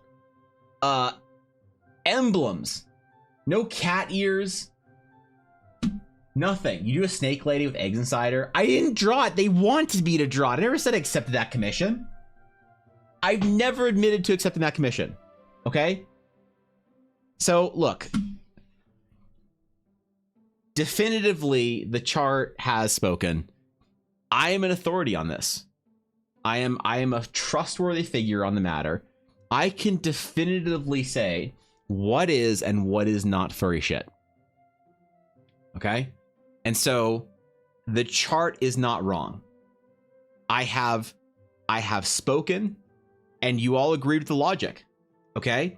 You agreed. World of Warcraft, obviously furry shit. Why? Volpera. Why wouldn't it be furry shit if you have Volpera in your game? Okay? Genshin Impact, obviously not furry. There isn't so much as a cat man, dog boy, fish girl, anything in the game. All right? The extent is a cat girl with two tails that makes a heart out of them and goes nya. Okay? D&D, clearly furry shit. Final Fantasy rides the line now. Used to be weeb shit, now it rides the line. They add one more furry race in, and it's over. They're no longer weeb shit. I don't care how many Mikote you have. Okay, Travis Willingham on the line. But EBA firmly planted in the not furry category. Okay? The internet agrees. The internet agrees. My Twitter post, people are already agreeing with it. Morag the Pirate making me not a Shelly. Perfect. So I don't see people have a problem. They have line people 14 exactly, which is why it's sort of halfway in there. So the Hrothgar from Final Fantasy X or whatever, definitively furry shit. Hrothgar from Final Fantasy 14, definitively furry shit. Mikote, not furry. Birdman, furry. Tortoise man, Turtle Man. Tortoise Man, Have you heard of not Evan furry. the furry? He tried to end the debate in a hurry he couldn't accept, but finally wept till his eyes became blurry. I didn't lose. Nobody has established that nobody has brought a good case study. No one has formulated an argument worthwhile of my time that would indicate anything other than the truth. Okay? So, I don't know what to do here, man. Cuz like I think this is solid. I think we post this. Like I don't hear any amendments that need to be made to this chart. Everyone seems to be in agreement, you know, and as soon as my keyboard unbreaks, I'm going to post it. All right? You can't change the truth. Bribery will take you even further. What do you mean? What did Knight even do? Your Grand Poobah Supreme Chronicler of Furry and Furry Adjacent Knowledge? What? Stop inflating Fishy's ego. Acceptance part 2? There's no acceptance. Why are you betraying me, Thorgan, by clipping this shit? I formulated arguments, but you refuse to listen to them? All right, what's your argument? All right, we'll pull them up. Asmongold style. We'll pull them up. Yeah, what's your argument? What's your argument? Let's see. As somebody who calls himself themselves a furry, you know, or calls himself not a furry, you know a lot about furries? That's your argument. Because I know a lot about furries. I can't definitively say that I'm not a furry. Really? You take your garbage out. Does that make you a garbage man?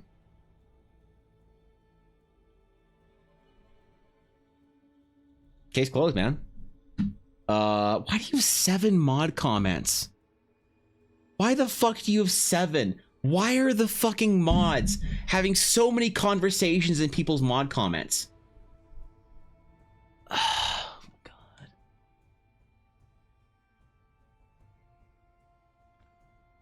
if I click these mod comments and one of them is hi chat, I'm unmodding whoever typed it, okay?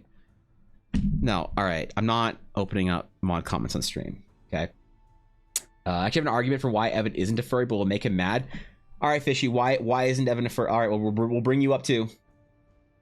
We'll bring you up. We'll bring up these belligerent chatters right here. All right, what is it? Here you go. Here's your time to shine, Fishy. Why? Make your case. Oh, I can't. My keyboard's dead. Wow, I tried to zoom in. Make your case, Fishy. Why do you have a timeout as well? All right, we can timeout or ban if we don't like this. All right, refresh. What'd she say? You too vanilla for that?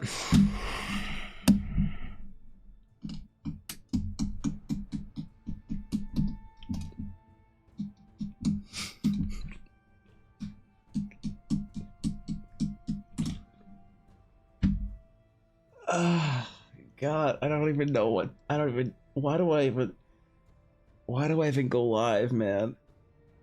I gotta find new mods. Viddy was right, man. I gotta find new mods. I gotta get new mods. I don't know what to do, man. These. All right. Do we time out? Do we ban? Oh God.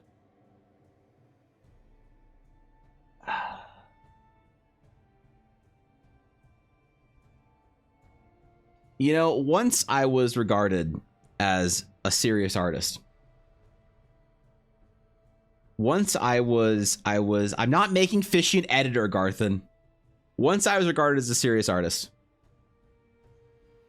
I was once, somebody once referred to me as a real artist. They said, Evan, you have achieved what few artists can achieve. You are now a real artist. You are now a professional artist. And I thought from that point on that I would be taken seriously, that I would have serious art streams where we discuss things of world building and art and character design, where my chat would be full of questions about how do we create a good character design that reinforces class fantasy? How do we create an established universe in which we can tell stories visually with our art and design to inspire people to their best qualities, to be there for people in good times and bad? How do we make the world a better place with our art? And this is, and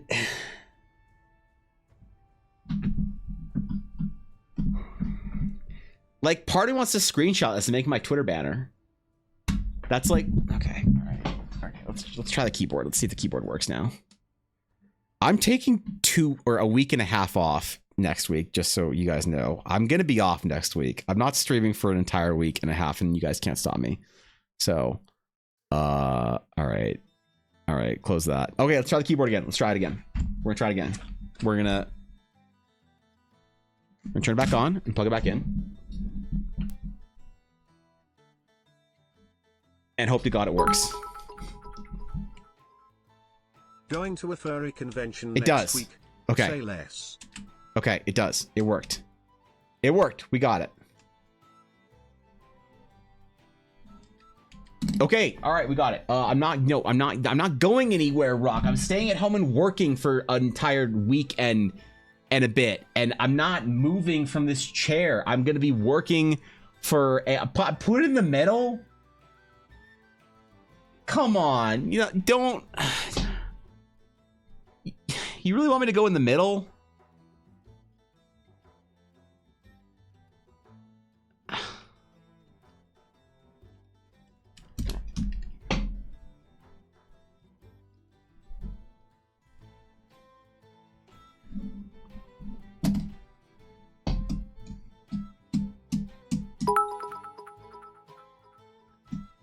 The dragon logo Is this better? has made it home on the furry side.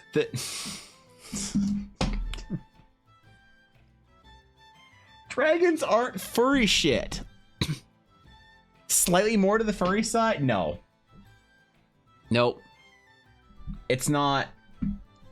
The Birdman was a commission, Fishy. I do that because somebody paid me for it. So, yeah. that doesn't count. Maybe a week and a half you'll make peace with the fact that you're a closeted furry. I've never been. It wasn't a furry commission even.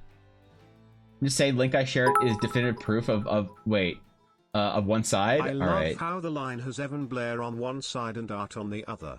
What is it? Wait, what the fuck is this? No, stop. God, thank you for the bits. I appreciate it, but no, stop. What the fuck is this, Thorkin?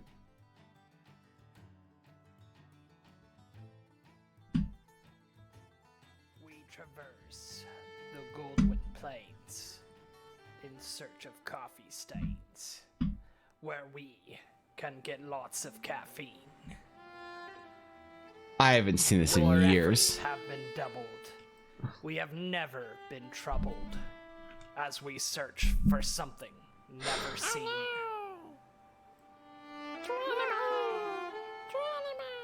Catgirl Cafe.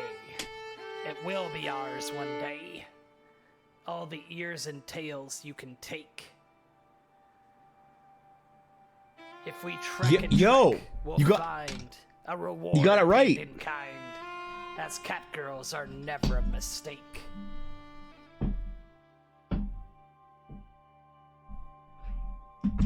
Why are they riding Chocobo? What? This is so stupid, man. Do we have to watch the whole thing? My friend, I must confess. You got the point I have across, come all right? upon distress. I fear we have lost sight of our goal. But don't tell the lads, those surly giga-chads. The pain and anguish will swallow them whole.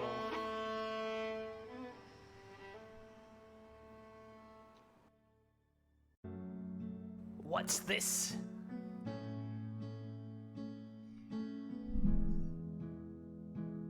Catgirl Cafe is here. Okay, dude. I can't believe my eyes. We no longer face demise. Yup. I see the shape of a cafe in sight. The coffee Grab stand. the It's not a mugs, coffee grab stand. their mugs and prepare for catgirl hugs, and let them know everything will be all right. It's like there's infantry, like it's the Ego Age of girl, Empires. Ego girl, watch her tail spin and twirl. Don't worry, lads, the drinks are on me. This hurts so much more the second time. Drink your fraps, don your caps. They've got coffee on taps. It's catgirls as far as the eyes can see.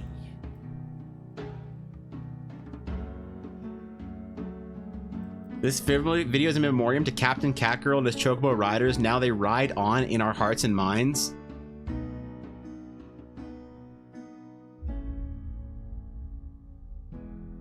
Stop getting emotional, Viddy. Fuck's sakes. Ella released new merch in the store today. No, she didn't. Jeez. Okay. All right. Listen, that was okay. Okay. Listen. Listen. Rock had a lot of free time. Okay. Rock had a lot of free time. This is before he had responsibilities and people counting on him and things that he had to do in a given day. This is not an endorsement of anything other than a story about we don't need a sequel. What do you mean? There's no sequel. They found the Catgirl Cafe. What else do you want? There's no this is gonna be a fucking trilogy, okay? This isn't like a multi-part series. Okay, there's two now stop. Come on, man. We're not watching the sequels. You can't. What even is on my YouTube channel?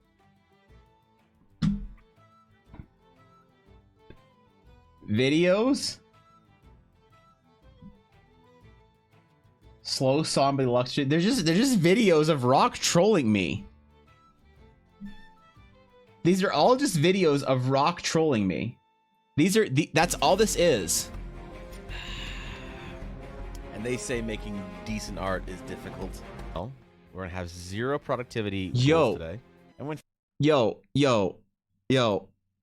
80 pounds, by the way, between that and that's 80 pounds difference. Okay, this is what 80 pounds down looks like. Holy fuck, this is okay. difficult, well, we're gonna have 0 productivity goals today. Yep. And went from stealing our hearts to stealing adventurous parties gold. Yeah, here's the thing, Rock. You think I'm BSing about microtransacting my players? Slowly. It's basically going to be mostly cozy things. Ella, for the love of God, stop cheering bits, you degenerate goblin. Okay, I can't. I'm not gonna sit here and be slandered by Ella cheering bits in my chat. I am not gonna be slandered by Ella cheering bits in my chat. All right, I am a serious streamer. Okay, I take my world building and my job very serious. I haven't made any art. I've been live for almost 4 hours and I haven't made any art. Anyway, so our Shattered Sea planet. Oh God. GG, Giga Chad, good job. Thanks, guys. I appreciate it. I'm gonna try and lose another 40 pounds this year and get even more jacked if I can. Look at it. Look at those tries. I don't know. It's time for the warm-up sketch yet? Maybe it's time for the warm-up finally. Maybe I have to finally do the warm-up sketch. What were we even talking about? We spent like 2 hours doing legitimate world building, I feel like. I don't remember anything we did. Yeah, get jacked. Just Jesus. in time for the furry convention, allegedly. I'm not cool. Welcome to the Furry Club. We'll give you your talent years later.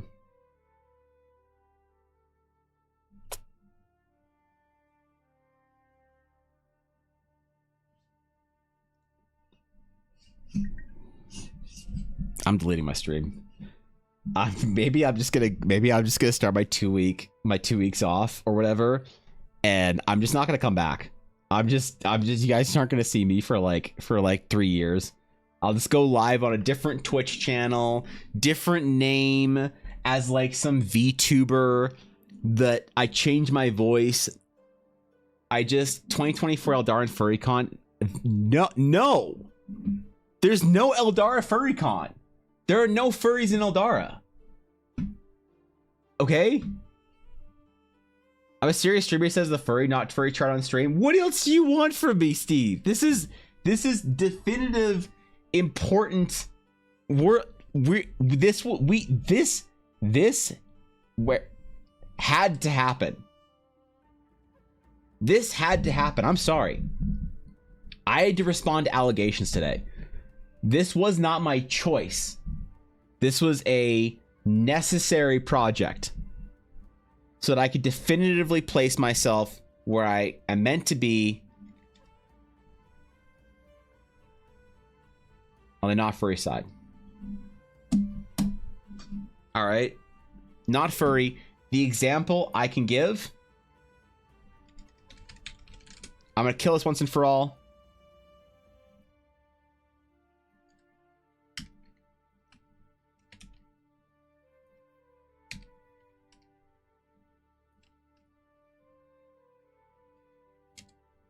One.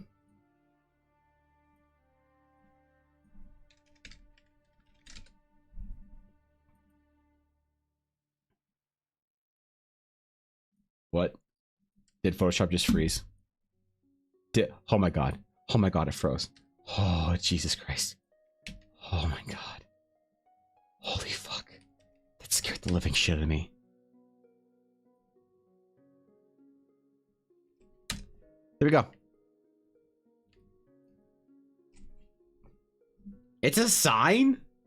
Evan, do you think I'm a furry? No, I think you're a freak. Fishy. I've seen your tier lists. Yeah, it's I don't what do you mean, man? Like so I made Evangeline. I have authority to say she's absolutely furry, as well as furry bait in Joy Chat. She's not furry. Okay. Anyway, I need to make a new planet. And on this planet, there's not going to be any furry shit. It's going to be a new world that feels sci-fi. And I'm going to try and find out a way to... Is the planet a... Planet's not a furry. Bro, you just gave Fishy an aneurysm, Evan? Yeah, well, good. Okay? Fucking about time, right? The left is Sorcerer Evangeline, on the right is Monk Evangeline. Exactly. Both definitively weeb shit, not furry shit. Definitively, of course. So, oh my god. Okay. So I need some ideas for what we could put on this world. I haven't even tried that. I need a Jesus Christ. I need a stretch is what I need, okay? I need a stretch. I need a big stretch. Okay. Oh, that's my bones cracking. Okay, yeah, we're cracking. Okay. Alright.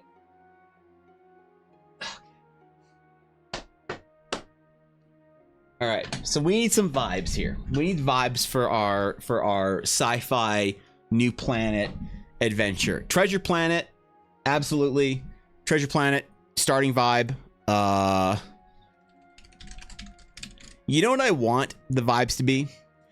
Y'all ever see the Beyond Good and Evil trailer? The new one? The most recent one?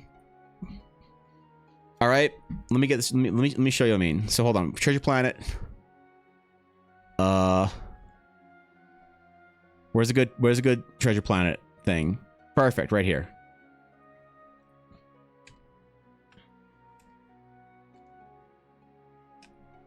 New planet vibes. Treasure Planet. Beyond Good and Evil 2 trailer.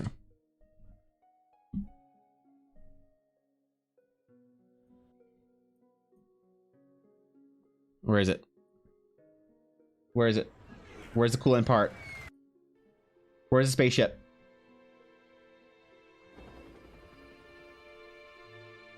Where are the vibes we need?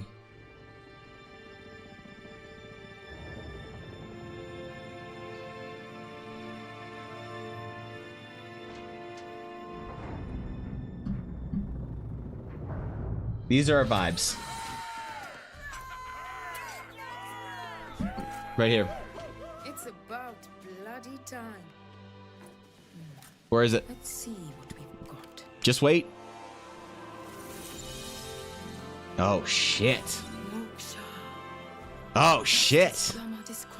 Look at that pirate ship steering wheel. True freedom lies beyond. That's too loud.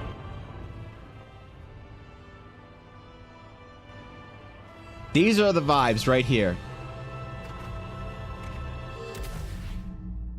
These are our vibes. Right there. These are our vibes. Where's our screenshot? Right here. These are our vibes. This is it. This is what we're going for this planet. We're going for a connection between the sky and space.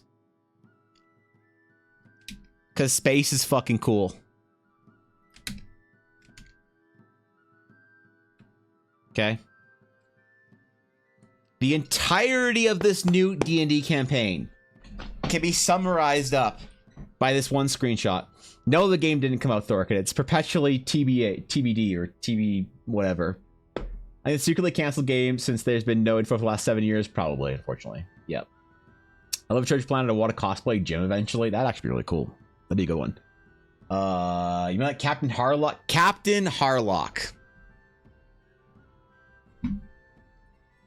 Captain Harlock. We'll go with the old one. Not the new one. Where's the we need to picture the Arcadia here, if we can.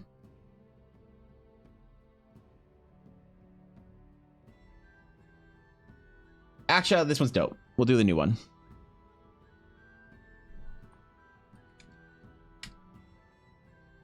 Yep. What else? What else fits this aesthetic, this vibe for a D&D game? Because don't forget, this is all fantasy. We have to execute all of this without entering science fiction. Right? For a pirate escapade, stop. So Battletech, but people drop down onto ships with swords. Not Battletech. Battletech is too sci-fi. It's too 80s sci-fi for me. Skies of Arcadia, that's a good one. Skies of Arcadia. I wanted Skies of Arcadia when I had my Dreamcast so bad. So bad. We need to have some jackass that holds his sword incorrectly. What's a good one? Right here. Skies of Arcadia.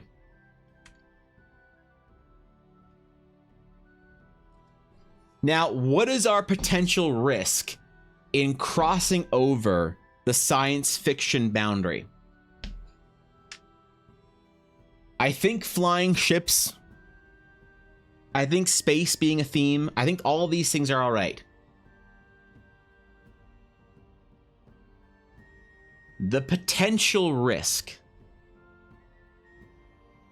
is if we include things like ship-based weaponry, conveniences of science fiction such as teleportation, fast travel.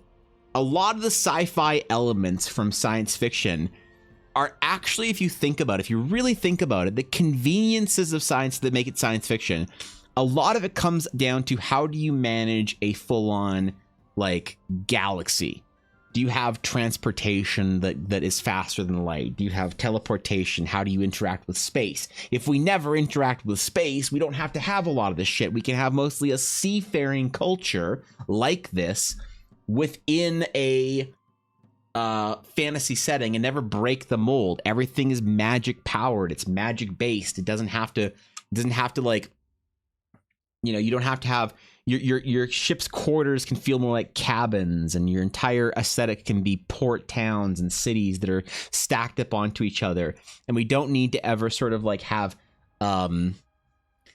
like metal being the primary construction component, right? That's like a big thing, I think, is how much what's shit built out of. Is it all like wood planks and you know, wall plaster or whatever, or do you get into the like the iron age of things?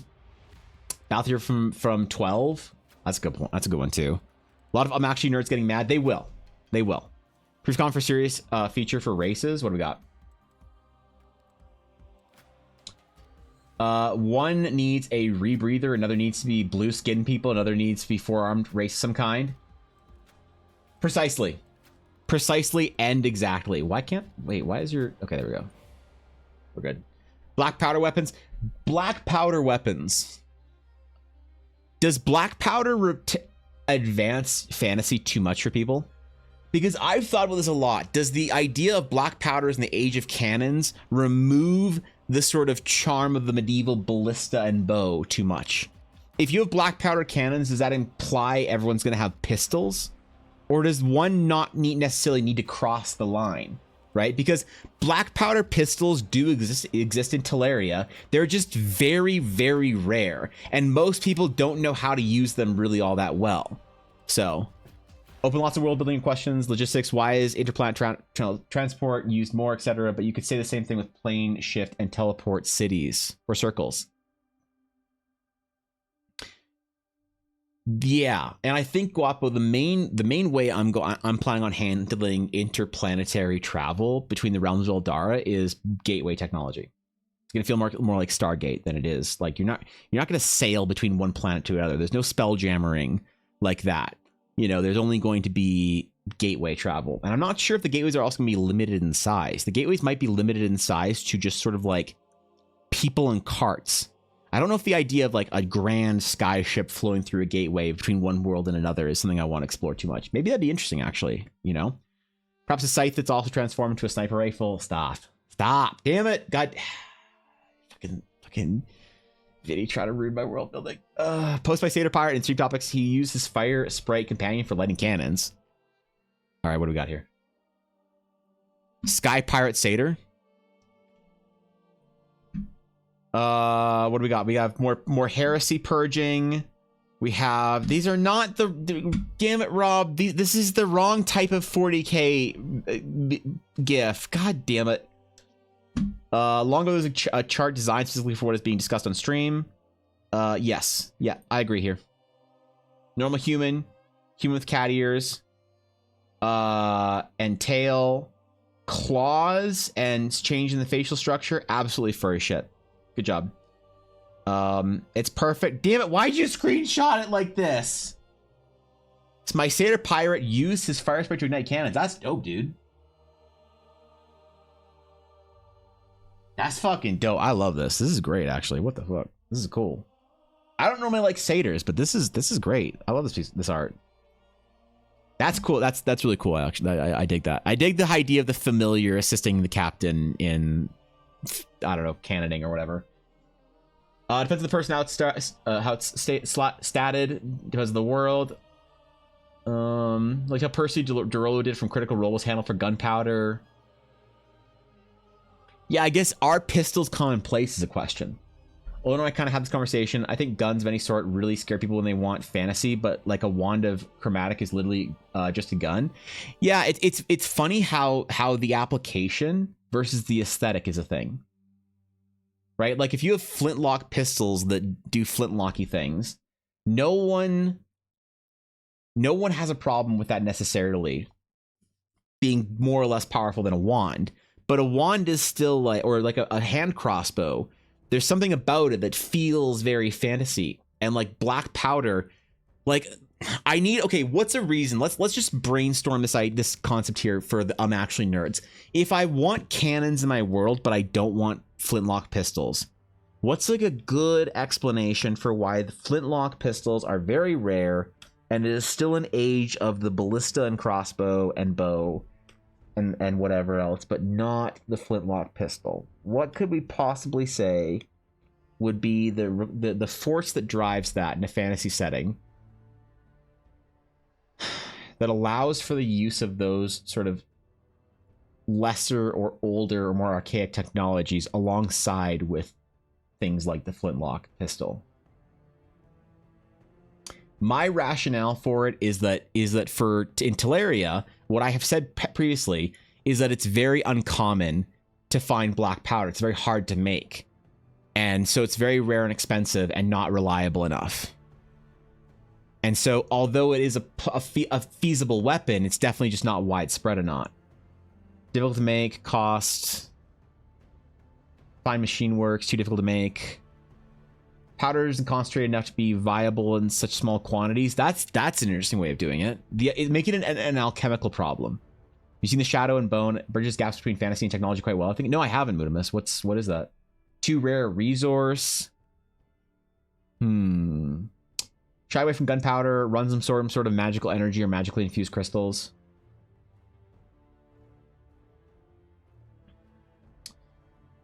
So I have, okay, maybe this is a time to break out the flintlock magic pistol.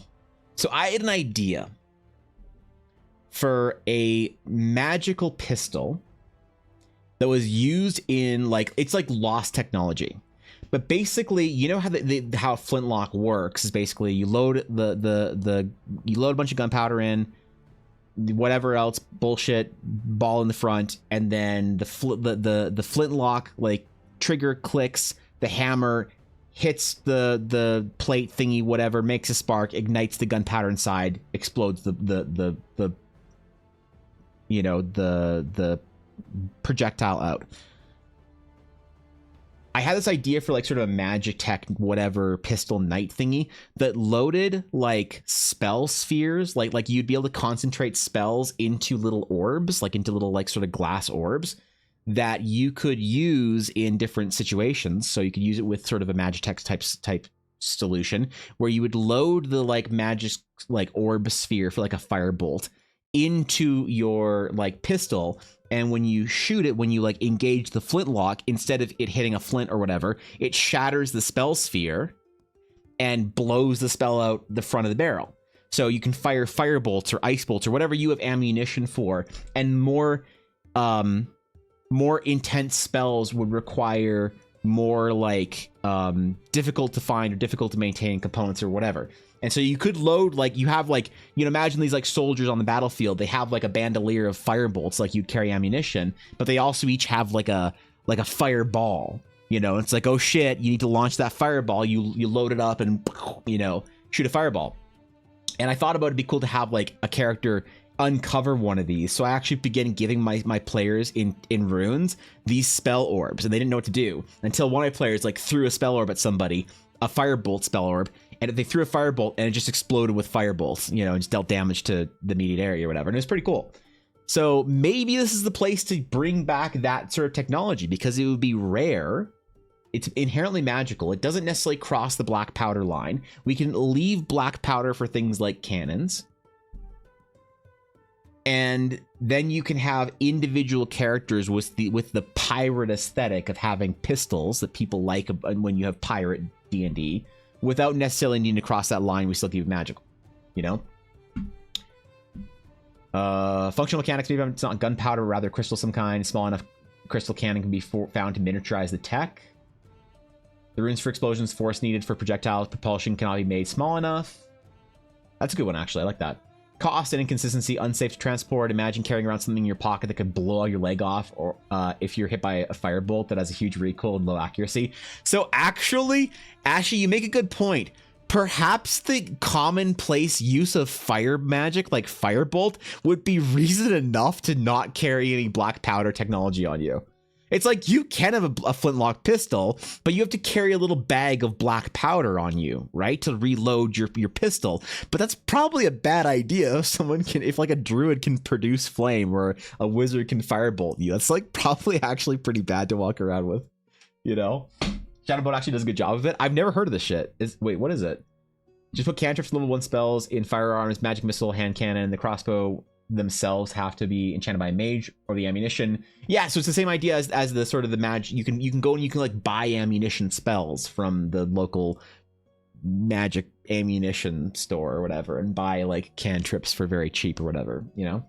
Technology does not evolve on a flat plane. The reason why China didn't invent glass was because they already had ceramic, which was very efficient enough for them. England needed a cheap alternative for glass, and glass was invented by accident. That's interesting. Actually, that's a good point. Yeah, like, how does magic... It's like, there's this really, like, historical nerds love this shit, and I love my historical nerds for this. But the progression of the arms race in the medieval era is very interesting. From, like, you know, you go from, like, certain types of weapons to another type of weapon, to different types of armor, to then, you know, certain types of ranged weapons, to then you go to, like, you know, thinner weapons that are more versatile, and then, you know, bludgeoning weapons for plate, and then it evolves into guns. So carrying, you know, armor isn't necessary anymore, and so you carry like that, the evolution of the like Italian rapier or whatever, because you're not fighting armored figures. It's like really cool to see that medieval arms race. How does that arms race change once you have literal fucking magic, where you have one guy, where Steve over there can shoot a bolt of ice at you that explodes and freezes the area or something, you know? That's actually interesting. Because like it's obviously impossible to say how that would change things, but I suppose it could change things enough that we could include things like black powder without it breaking the world, because there's just no need for it in a lot of ways, you know? Maybe it's too dangerous, like miniaturizing the weakened. If miniaturizing it weakens the properties and people don't want their hands exploding versus learning a firebolt spell. Yeah, why would you learn how to shoot your like magic flintlock thing when you could just firebolt some shit or whatever? Maybe it was developed in low magic area or region, that's why it was so rare. That's interesting. I think Garleans are a great example. They're a group without magic, so they had to invent magic competitors for the non-mages to use. What's the lore reason for Garleans not using magic? I'll be honest, I didn't know that. I thought that Garleans had like priests or some shit that I remember killing in a dungeon one time. Oh, they just can't. Okay. They all right. Okay, they just can't. True spell scrolls aren't reactive. I'd imagine magic would be like a new tech in tree and civilization. Some would specialize and others would ignore it. And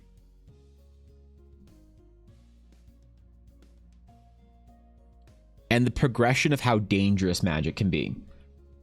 And don't forget, in we talked about this literally yesterday in our world building discussion, but the overall level scaling in my setting is going to be lower, right? Because basically, if you missed our discussion yesterday, we had this whole discussion on what does having high level characters in your setting do for you, or take away from you. And for my personal storytelling, I want there to be less powerful characters. Like on Teleria, I don't think there's a single person that can cast a 9th level spell.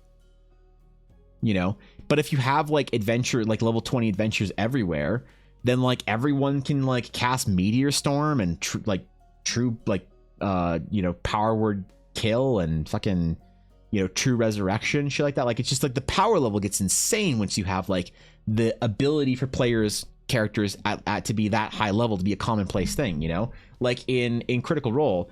Like what are the Mighty Nine in Vox Machina? Aren't Vox Machina all 20th level in like campaign 3? That like messes with things in a way that I don't necessarily like for like world building purposes. So, level like 12 is like about the highest that most people achieve. Like going beyond that is you are really hitting like you are a historical figure if you're like beyond that kind of thing. You're like, you are well known in the world if you want to be. Did my shift, so I have to clock out and bought my personal. All right, dude. Have a good rest of your day, pals. Have a fantastic day. Thanks for chilling, bro. Appreciate it. Lord magic people can found in city of Gaug, a high-tech city, accidentally bred magic out because their society had no need for it and was designed without it in mind. And basically, true Garleans are so diluted and out of touch they have no magic. And they also have little dumb fucking like pearls stuck in their foreheads, right? Even a spell that removes rust from metal would be country altering, so wouldn't worry about power level. That's fair. Yeah. Those you fight with magic might be recruited from other places, like how Stormblood, the Garleans, are in Alamigo and Shirogane. Right. Okay, that makes sense. I back. Oh, okay. Sorry, I thought you had to like go leave work and fucking travel across the country and. Jesus. Okay. All right. Sick. Wait, you got two setups? That's dope, bro. I'd love to have a work setup and a personal setup, but okay. So yeah. So I guess we could just have magic be, again, if we're going very low power level for this world within the realms of Eldara, we don't have to worry about that then, right? We don't have to worry about a lot of like crazy magic being, affecting the timeline more or less of of advancement. And I think as long as we avoid like I think a good way to make ships feel powerful and to feel like formidable, but to not make them sci-fi, is to have no automation. Like there will be no like training of guns like a warship on another ship and blasting them out of the sky. If we keep everything like has to be manned by people. You have to have people like cannon teams, you have to have like 100 cannoneers on your ship cannoning things, right? In addition to all your other crew that you have, crewing the ship. That's a good way to keep it away from our science fiction themes, even if it's a more advanced ship, right? Even if you have more of an advanced aesthetic, or it's a ship made of iron or things like that, then you avoid that without necessarily having, without necessarily bridging that gap. Because like I want to take all the aesthetics and all the cool things that we can find from the vibes of sci-fi, and I just want to like firmly like grab on and squeeze them without breaking them into the sci-fi elements, biggest issue that most people want their fantasy to essentially be stuck in an eternal state of medieval society. So many people hate the idea of society and technology progressing. And why is that?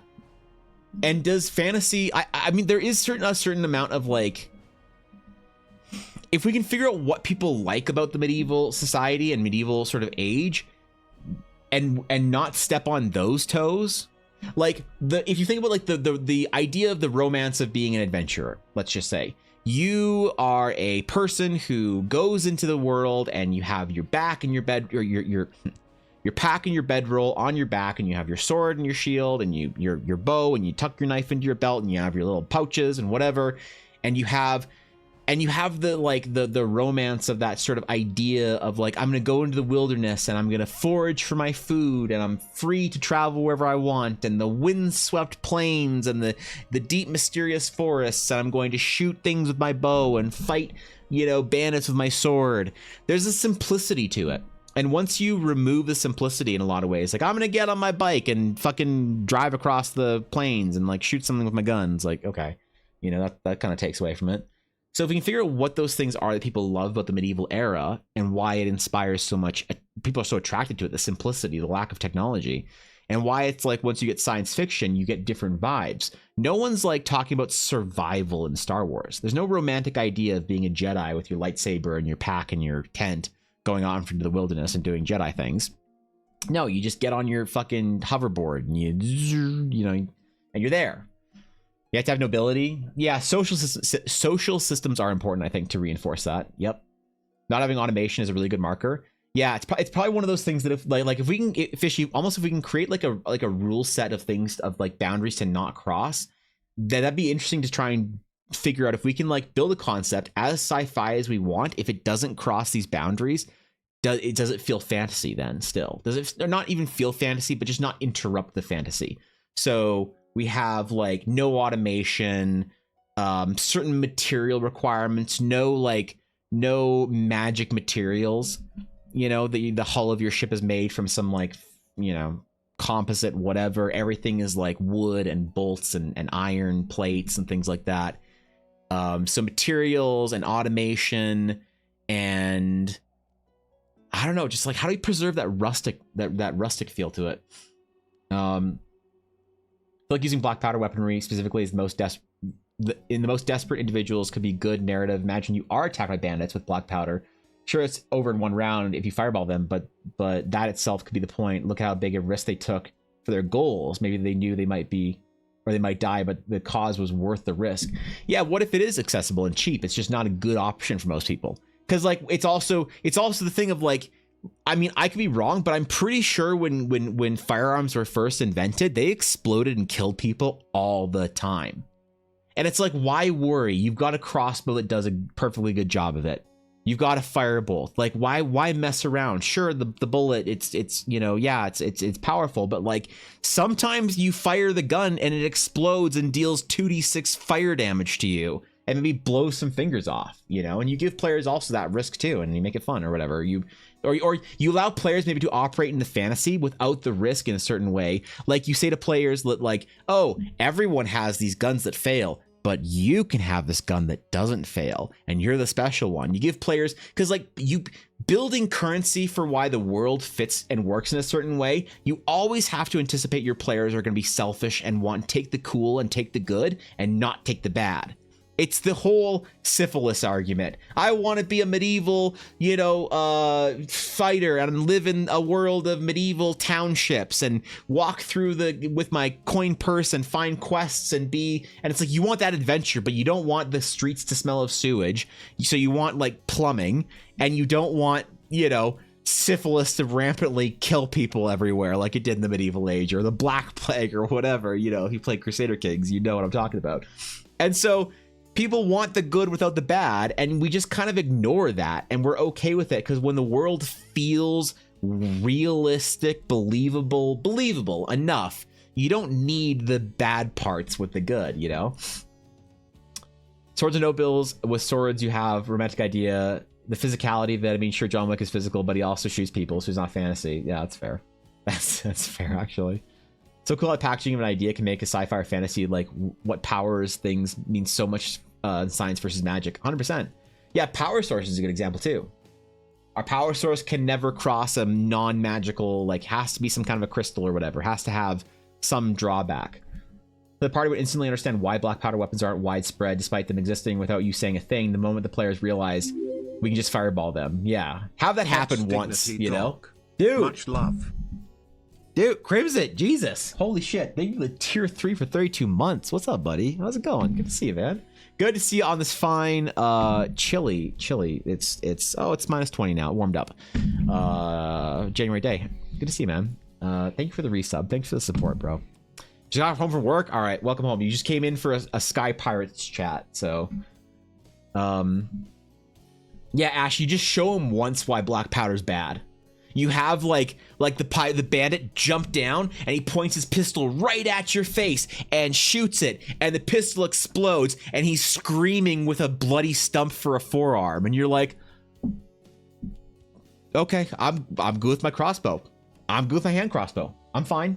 You know, skill expression. There's a big difference between a good knight and a bad one in combat. Modern sci-fi is a lot more blurry and more about who gets the first drop. I don't know if it makes sense. Sure, there's some ambush in fantasy, but it's tactical decision, not the norm. Yeah, there's no planes. You know, there's like dog fighting in fantasy, but there's no like stealth fighting in. Yeah, I get what you mean.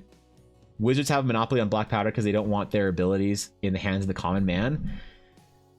That would work. So that would be easier, Mudimus, if wizardry was restricted in some way, and I don't know if it should be. Because I don't know if wizard orders preserving and protecting magic is a good or bad thing. If it is a good thing, then absolutely that's a great storyline for why it's not accessible, because wizards can make it. You know, it's like it feels more like Saruman making the black powder bombs at Helm's Deep, right? Saruman is a wizard, he's an alchemist, he's a whatever. He made the black powder bombs. It's not like black powder exists in Middle Earth, but Saruman knows how to do it, and so that's pretty cool. And he guards the secret. It's not like hobbits know how to make black powder. At least I don't think so. So unless you got it from like, I don't know, somewhere else in the world. What about the argument? I'm confused.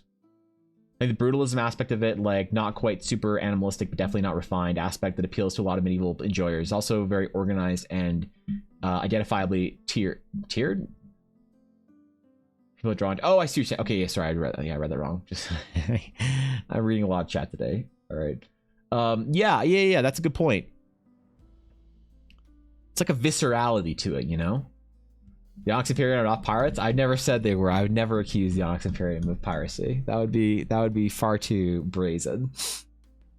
Too humid to light the powder. Does anyone have a fan? Yeah. The clouds rolled in. We're screwed now. Maybe black powder doesn't work at altitude. Who knows? My favorite DM moment ever was a player trying that haggling player. Hey, can I turn into a velociraptor? Me, sure. If you want to. If you want that, 3 sessions later. So a T-Rex attacks you guys. All players glare at the druid. Yeah, god damn it, man. You just want to turn into a velociraptor one time, and now you're dying. Fucking to a T-Rex or a Devilsaur. Or dogfighting. Are you going to have arcane biplanes shooting non-auto hitting magic missiles at each other? No. I'm probably not. I think even so the example was dogfighting versus stealth plane warfare for Thorkin's example, but I think even dogfighting is too advanced. Like I don't like the idea. I think that like ship to ship combat needs to be clunky. That's like another weirdly sci-fi thing not to cross. Ship to ship combat needs to be somewhat like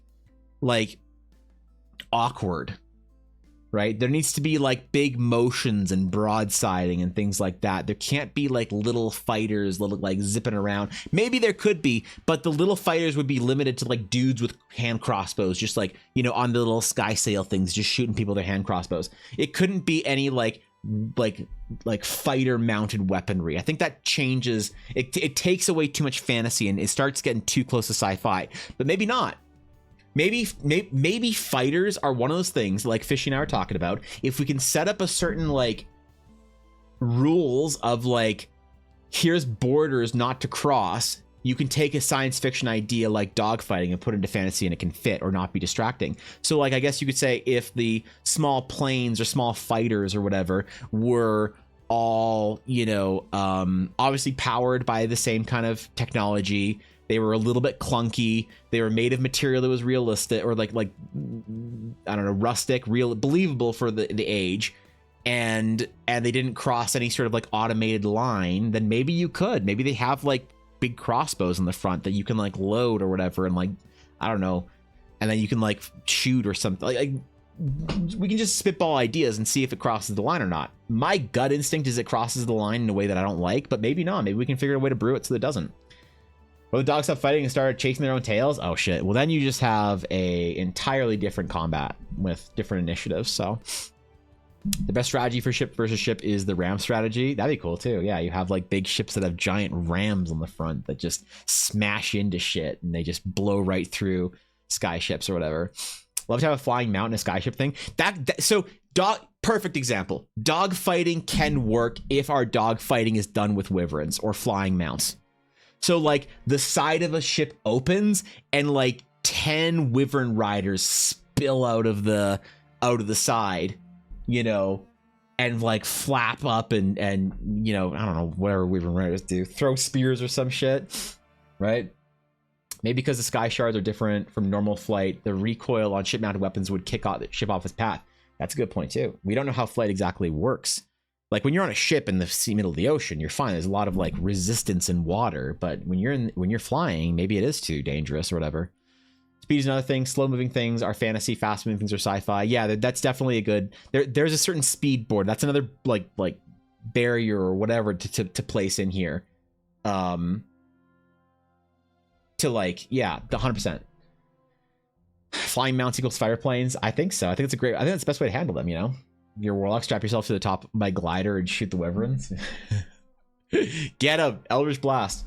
And when I see you're procrastinating, how am I procrastinating, Evelyn? How am I procrastinating? You ever dog people like for actual dog fighting? Well, there is Runa. Runa's the only dog person so far. We only have one dog person, and that is, where is she? That is Runa. That is the one shitty piece of art that I started and I'm not finishing because it's awful. I'm gonna fix it. I'm gonna redo this for Fishy this year. So yeah, something like that. I don't know. Where's our shit? Where? There we go. I know your river riding needs to be mages with ranged fire based spells for wooden ships. That's actually really interesting. It's like how does fire magic impact wooden vessels? You know. Because you ain't drawing. Look, dude, some days I actually do world building. That's crazy, everyone. Once in a while I get accused of being a world builder too. Mostly when I'm trying to impress Bendari.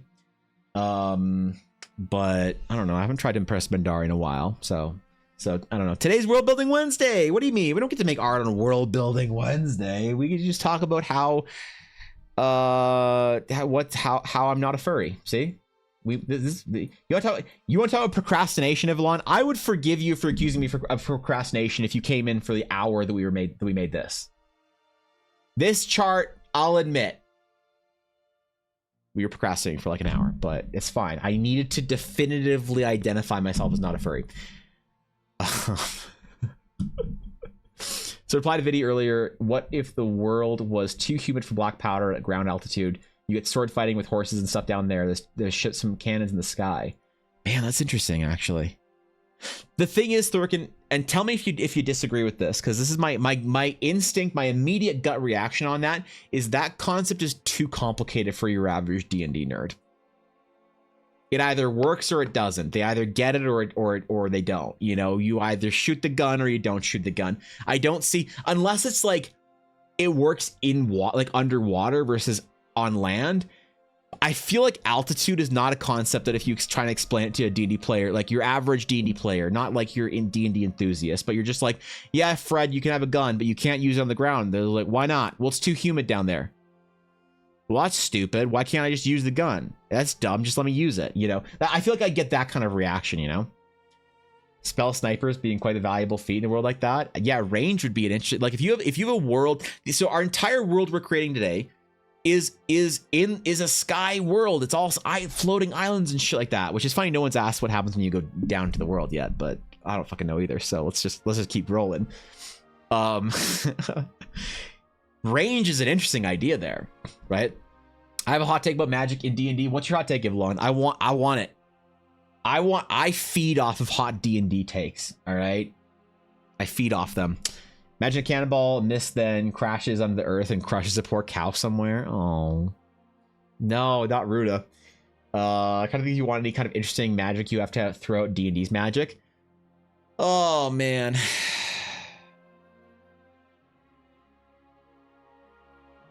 You're right, Avalon. You're right. Yeah, you're right. My way of handling that is introducing a different type of magic, the astral aura, and not necessarily discarding D&D's magic, but making it not the sole proprietor of magic. So, the format, it's delivered. That's true. Why did you just say poor Runa when I said a cow? Oh, did I? I didn't. Wait, did I? I didn't say that out loud, did I? I didn't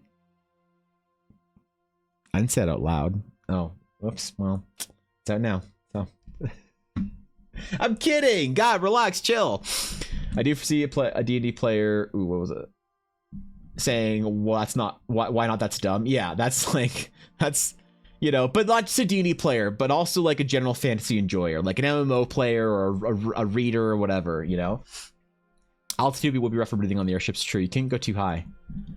Rather than you can't use it because X, you increase the risk. Using at ground level increases misfire chance by 1. I still feel like that's too like you're just gonna get your like your average D&D player or whatever. They're just gonna roll your eyes. You know, oh god, I don't want to keep track of this. You know, like I don't know why I have that opinion, but it's just I have this like I itch in the back of my mind that that's gonna be a problem. You know, it is. So Crimson, we're talking about the very beginnings of a new realm in Eldara because I've been focusing on Teleria for a while, but I kind of want to take a bit of a departure and have somewhere else to be like fiddling with while we're also brewing Teleria. You know, I need a bit of a break. I need a bit of a vacation from Teleria to take my mind off of it and go somewhere that I want to in the realms of Eldara as well. Because I'm very focused on Teleria because I want the adventure to come out soon. But I need like a bit of a breather once in a while. It's like why I don't do very well when I have to work on one project alone and only one project for like a month. And I've been doing that kind of with my world building. It's a little bit different because you're building different parts of a world, so it's not so focused. But I still wanted to do something else, so we're talking about that today. So the quiet part loud. Oh shit! What if I wasn't sure if Fishy would catch that? What if Ship had their own gravities? Imagine like Angry Birds for D&D game. That's kind of funny, actually. I don't know how we would kind of make Evan's furry Sona. No, stop. That wasn't a challenge, Fishy. That wasn't a fucking challenge. I'm not challenging you to. Okay. So the world is only air. I don't think you even need full ships. Yeah, it's like, well, it's basically imagine a world of floating islands and fractured land. Basically, that's the idea. The basic premise that we're going with here. So the windsurfers are cool. Windsurfing would be a thing. Like windsurfing is a thing in the Shattered Sea, and we're kind of inspired by the Shattered Sea in a lot of ways for this world. I don't know if sky shards are going to be the thing on this world as well. There might be just like a different type of magic or whatever. Do agree on some levels, keep it simple, usually favor carrot over stick. Right. So like how do we, I mean, I don't know, rewarding is different, right? Then so we kind of need to put limiters on, but limiters always usually end up in punishment. And then we're working with the stick instead of the carrot. And I want the carrot. I want the cookie. It's such a cool thing to think about when the majority of sci-fi nerds go, actually, but the fantasy nerds don't know science, so you'll be fine. Oh man. Like, look, there are people who are the like, I want the world, I want the project to be obviously approachable for everyone, right? But I'm not super worried about the super actuallyers. Right, like there are people like the Skullgarens, the Shadiversities, the super like historical, HEMA, you know, European martial arts sort of students of war that know everything about how medieval warfare and whatever was conducted. I'm never gonna please them, and I'm not gonna try.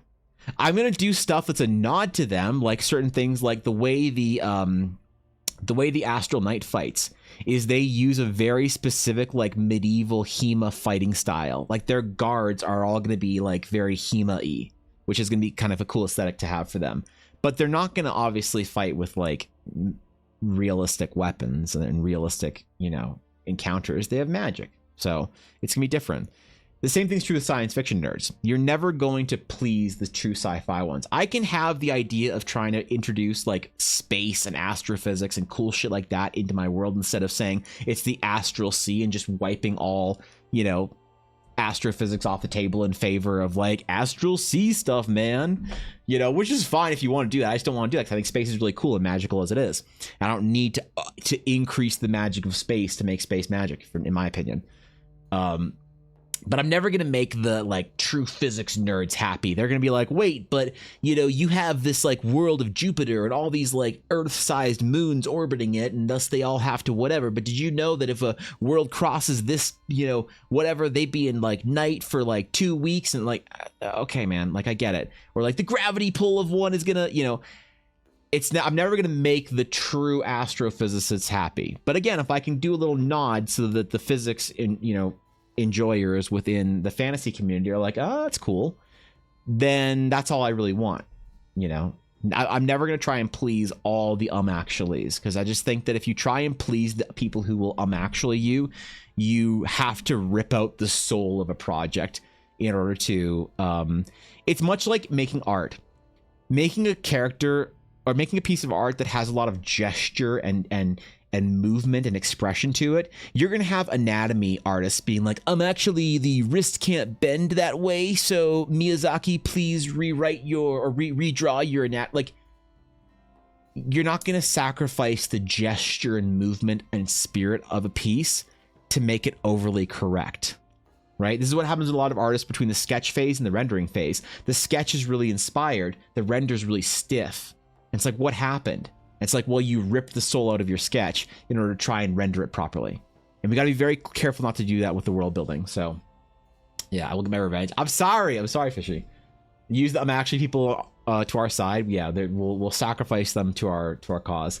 Maybe down below is a very dangerous land where the loud noises might be akin to setting of "Come Kill Me" flare. That's kind of a cool idea. There's some terrible dangers below or whatever. There's no persona, damn it. Incentivize using other things other than a gun to make the gun situational choice unless you specifically build around it. Raise the exact why are you using a gun instead of a crossbow or magic. But mechanics question. Yeah. Proficiencies, things like that. Cool additions.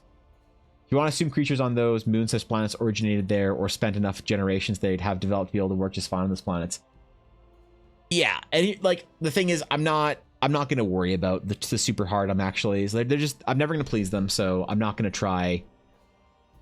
I'm never going to, like, I'm going to try and please them because I'm kind of greedy. I kind of want to make everybody happy, right? I want to make all the actuallyers happy. I want to make all the fantasy enjoyers happy, but I'm not willing to sacrifice the soul of the work to please anyone, regardless if it's an actuallyer or like a, I don't know, absurdity enjoyer, whatever it is. I'm never going to sacrifice the soul of the piece for them. So, anyway, it is past 2 and I was going to end stream at 2. We were just chatting about some stuff and I completely forgot. So I will call stream there. I think that was fun. That was cool. We had a good time, man. Hopefully we figured some shit out.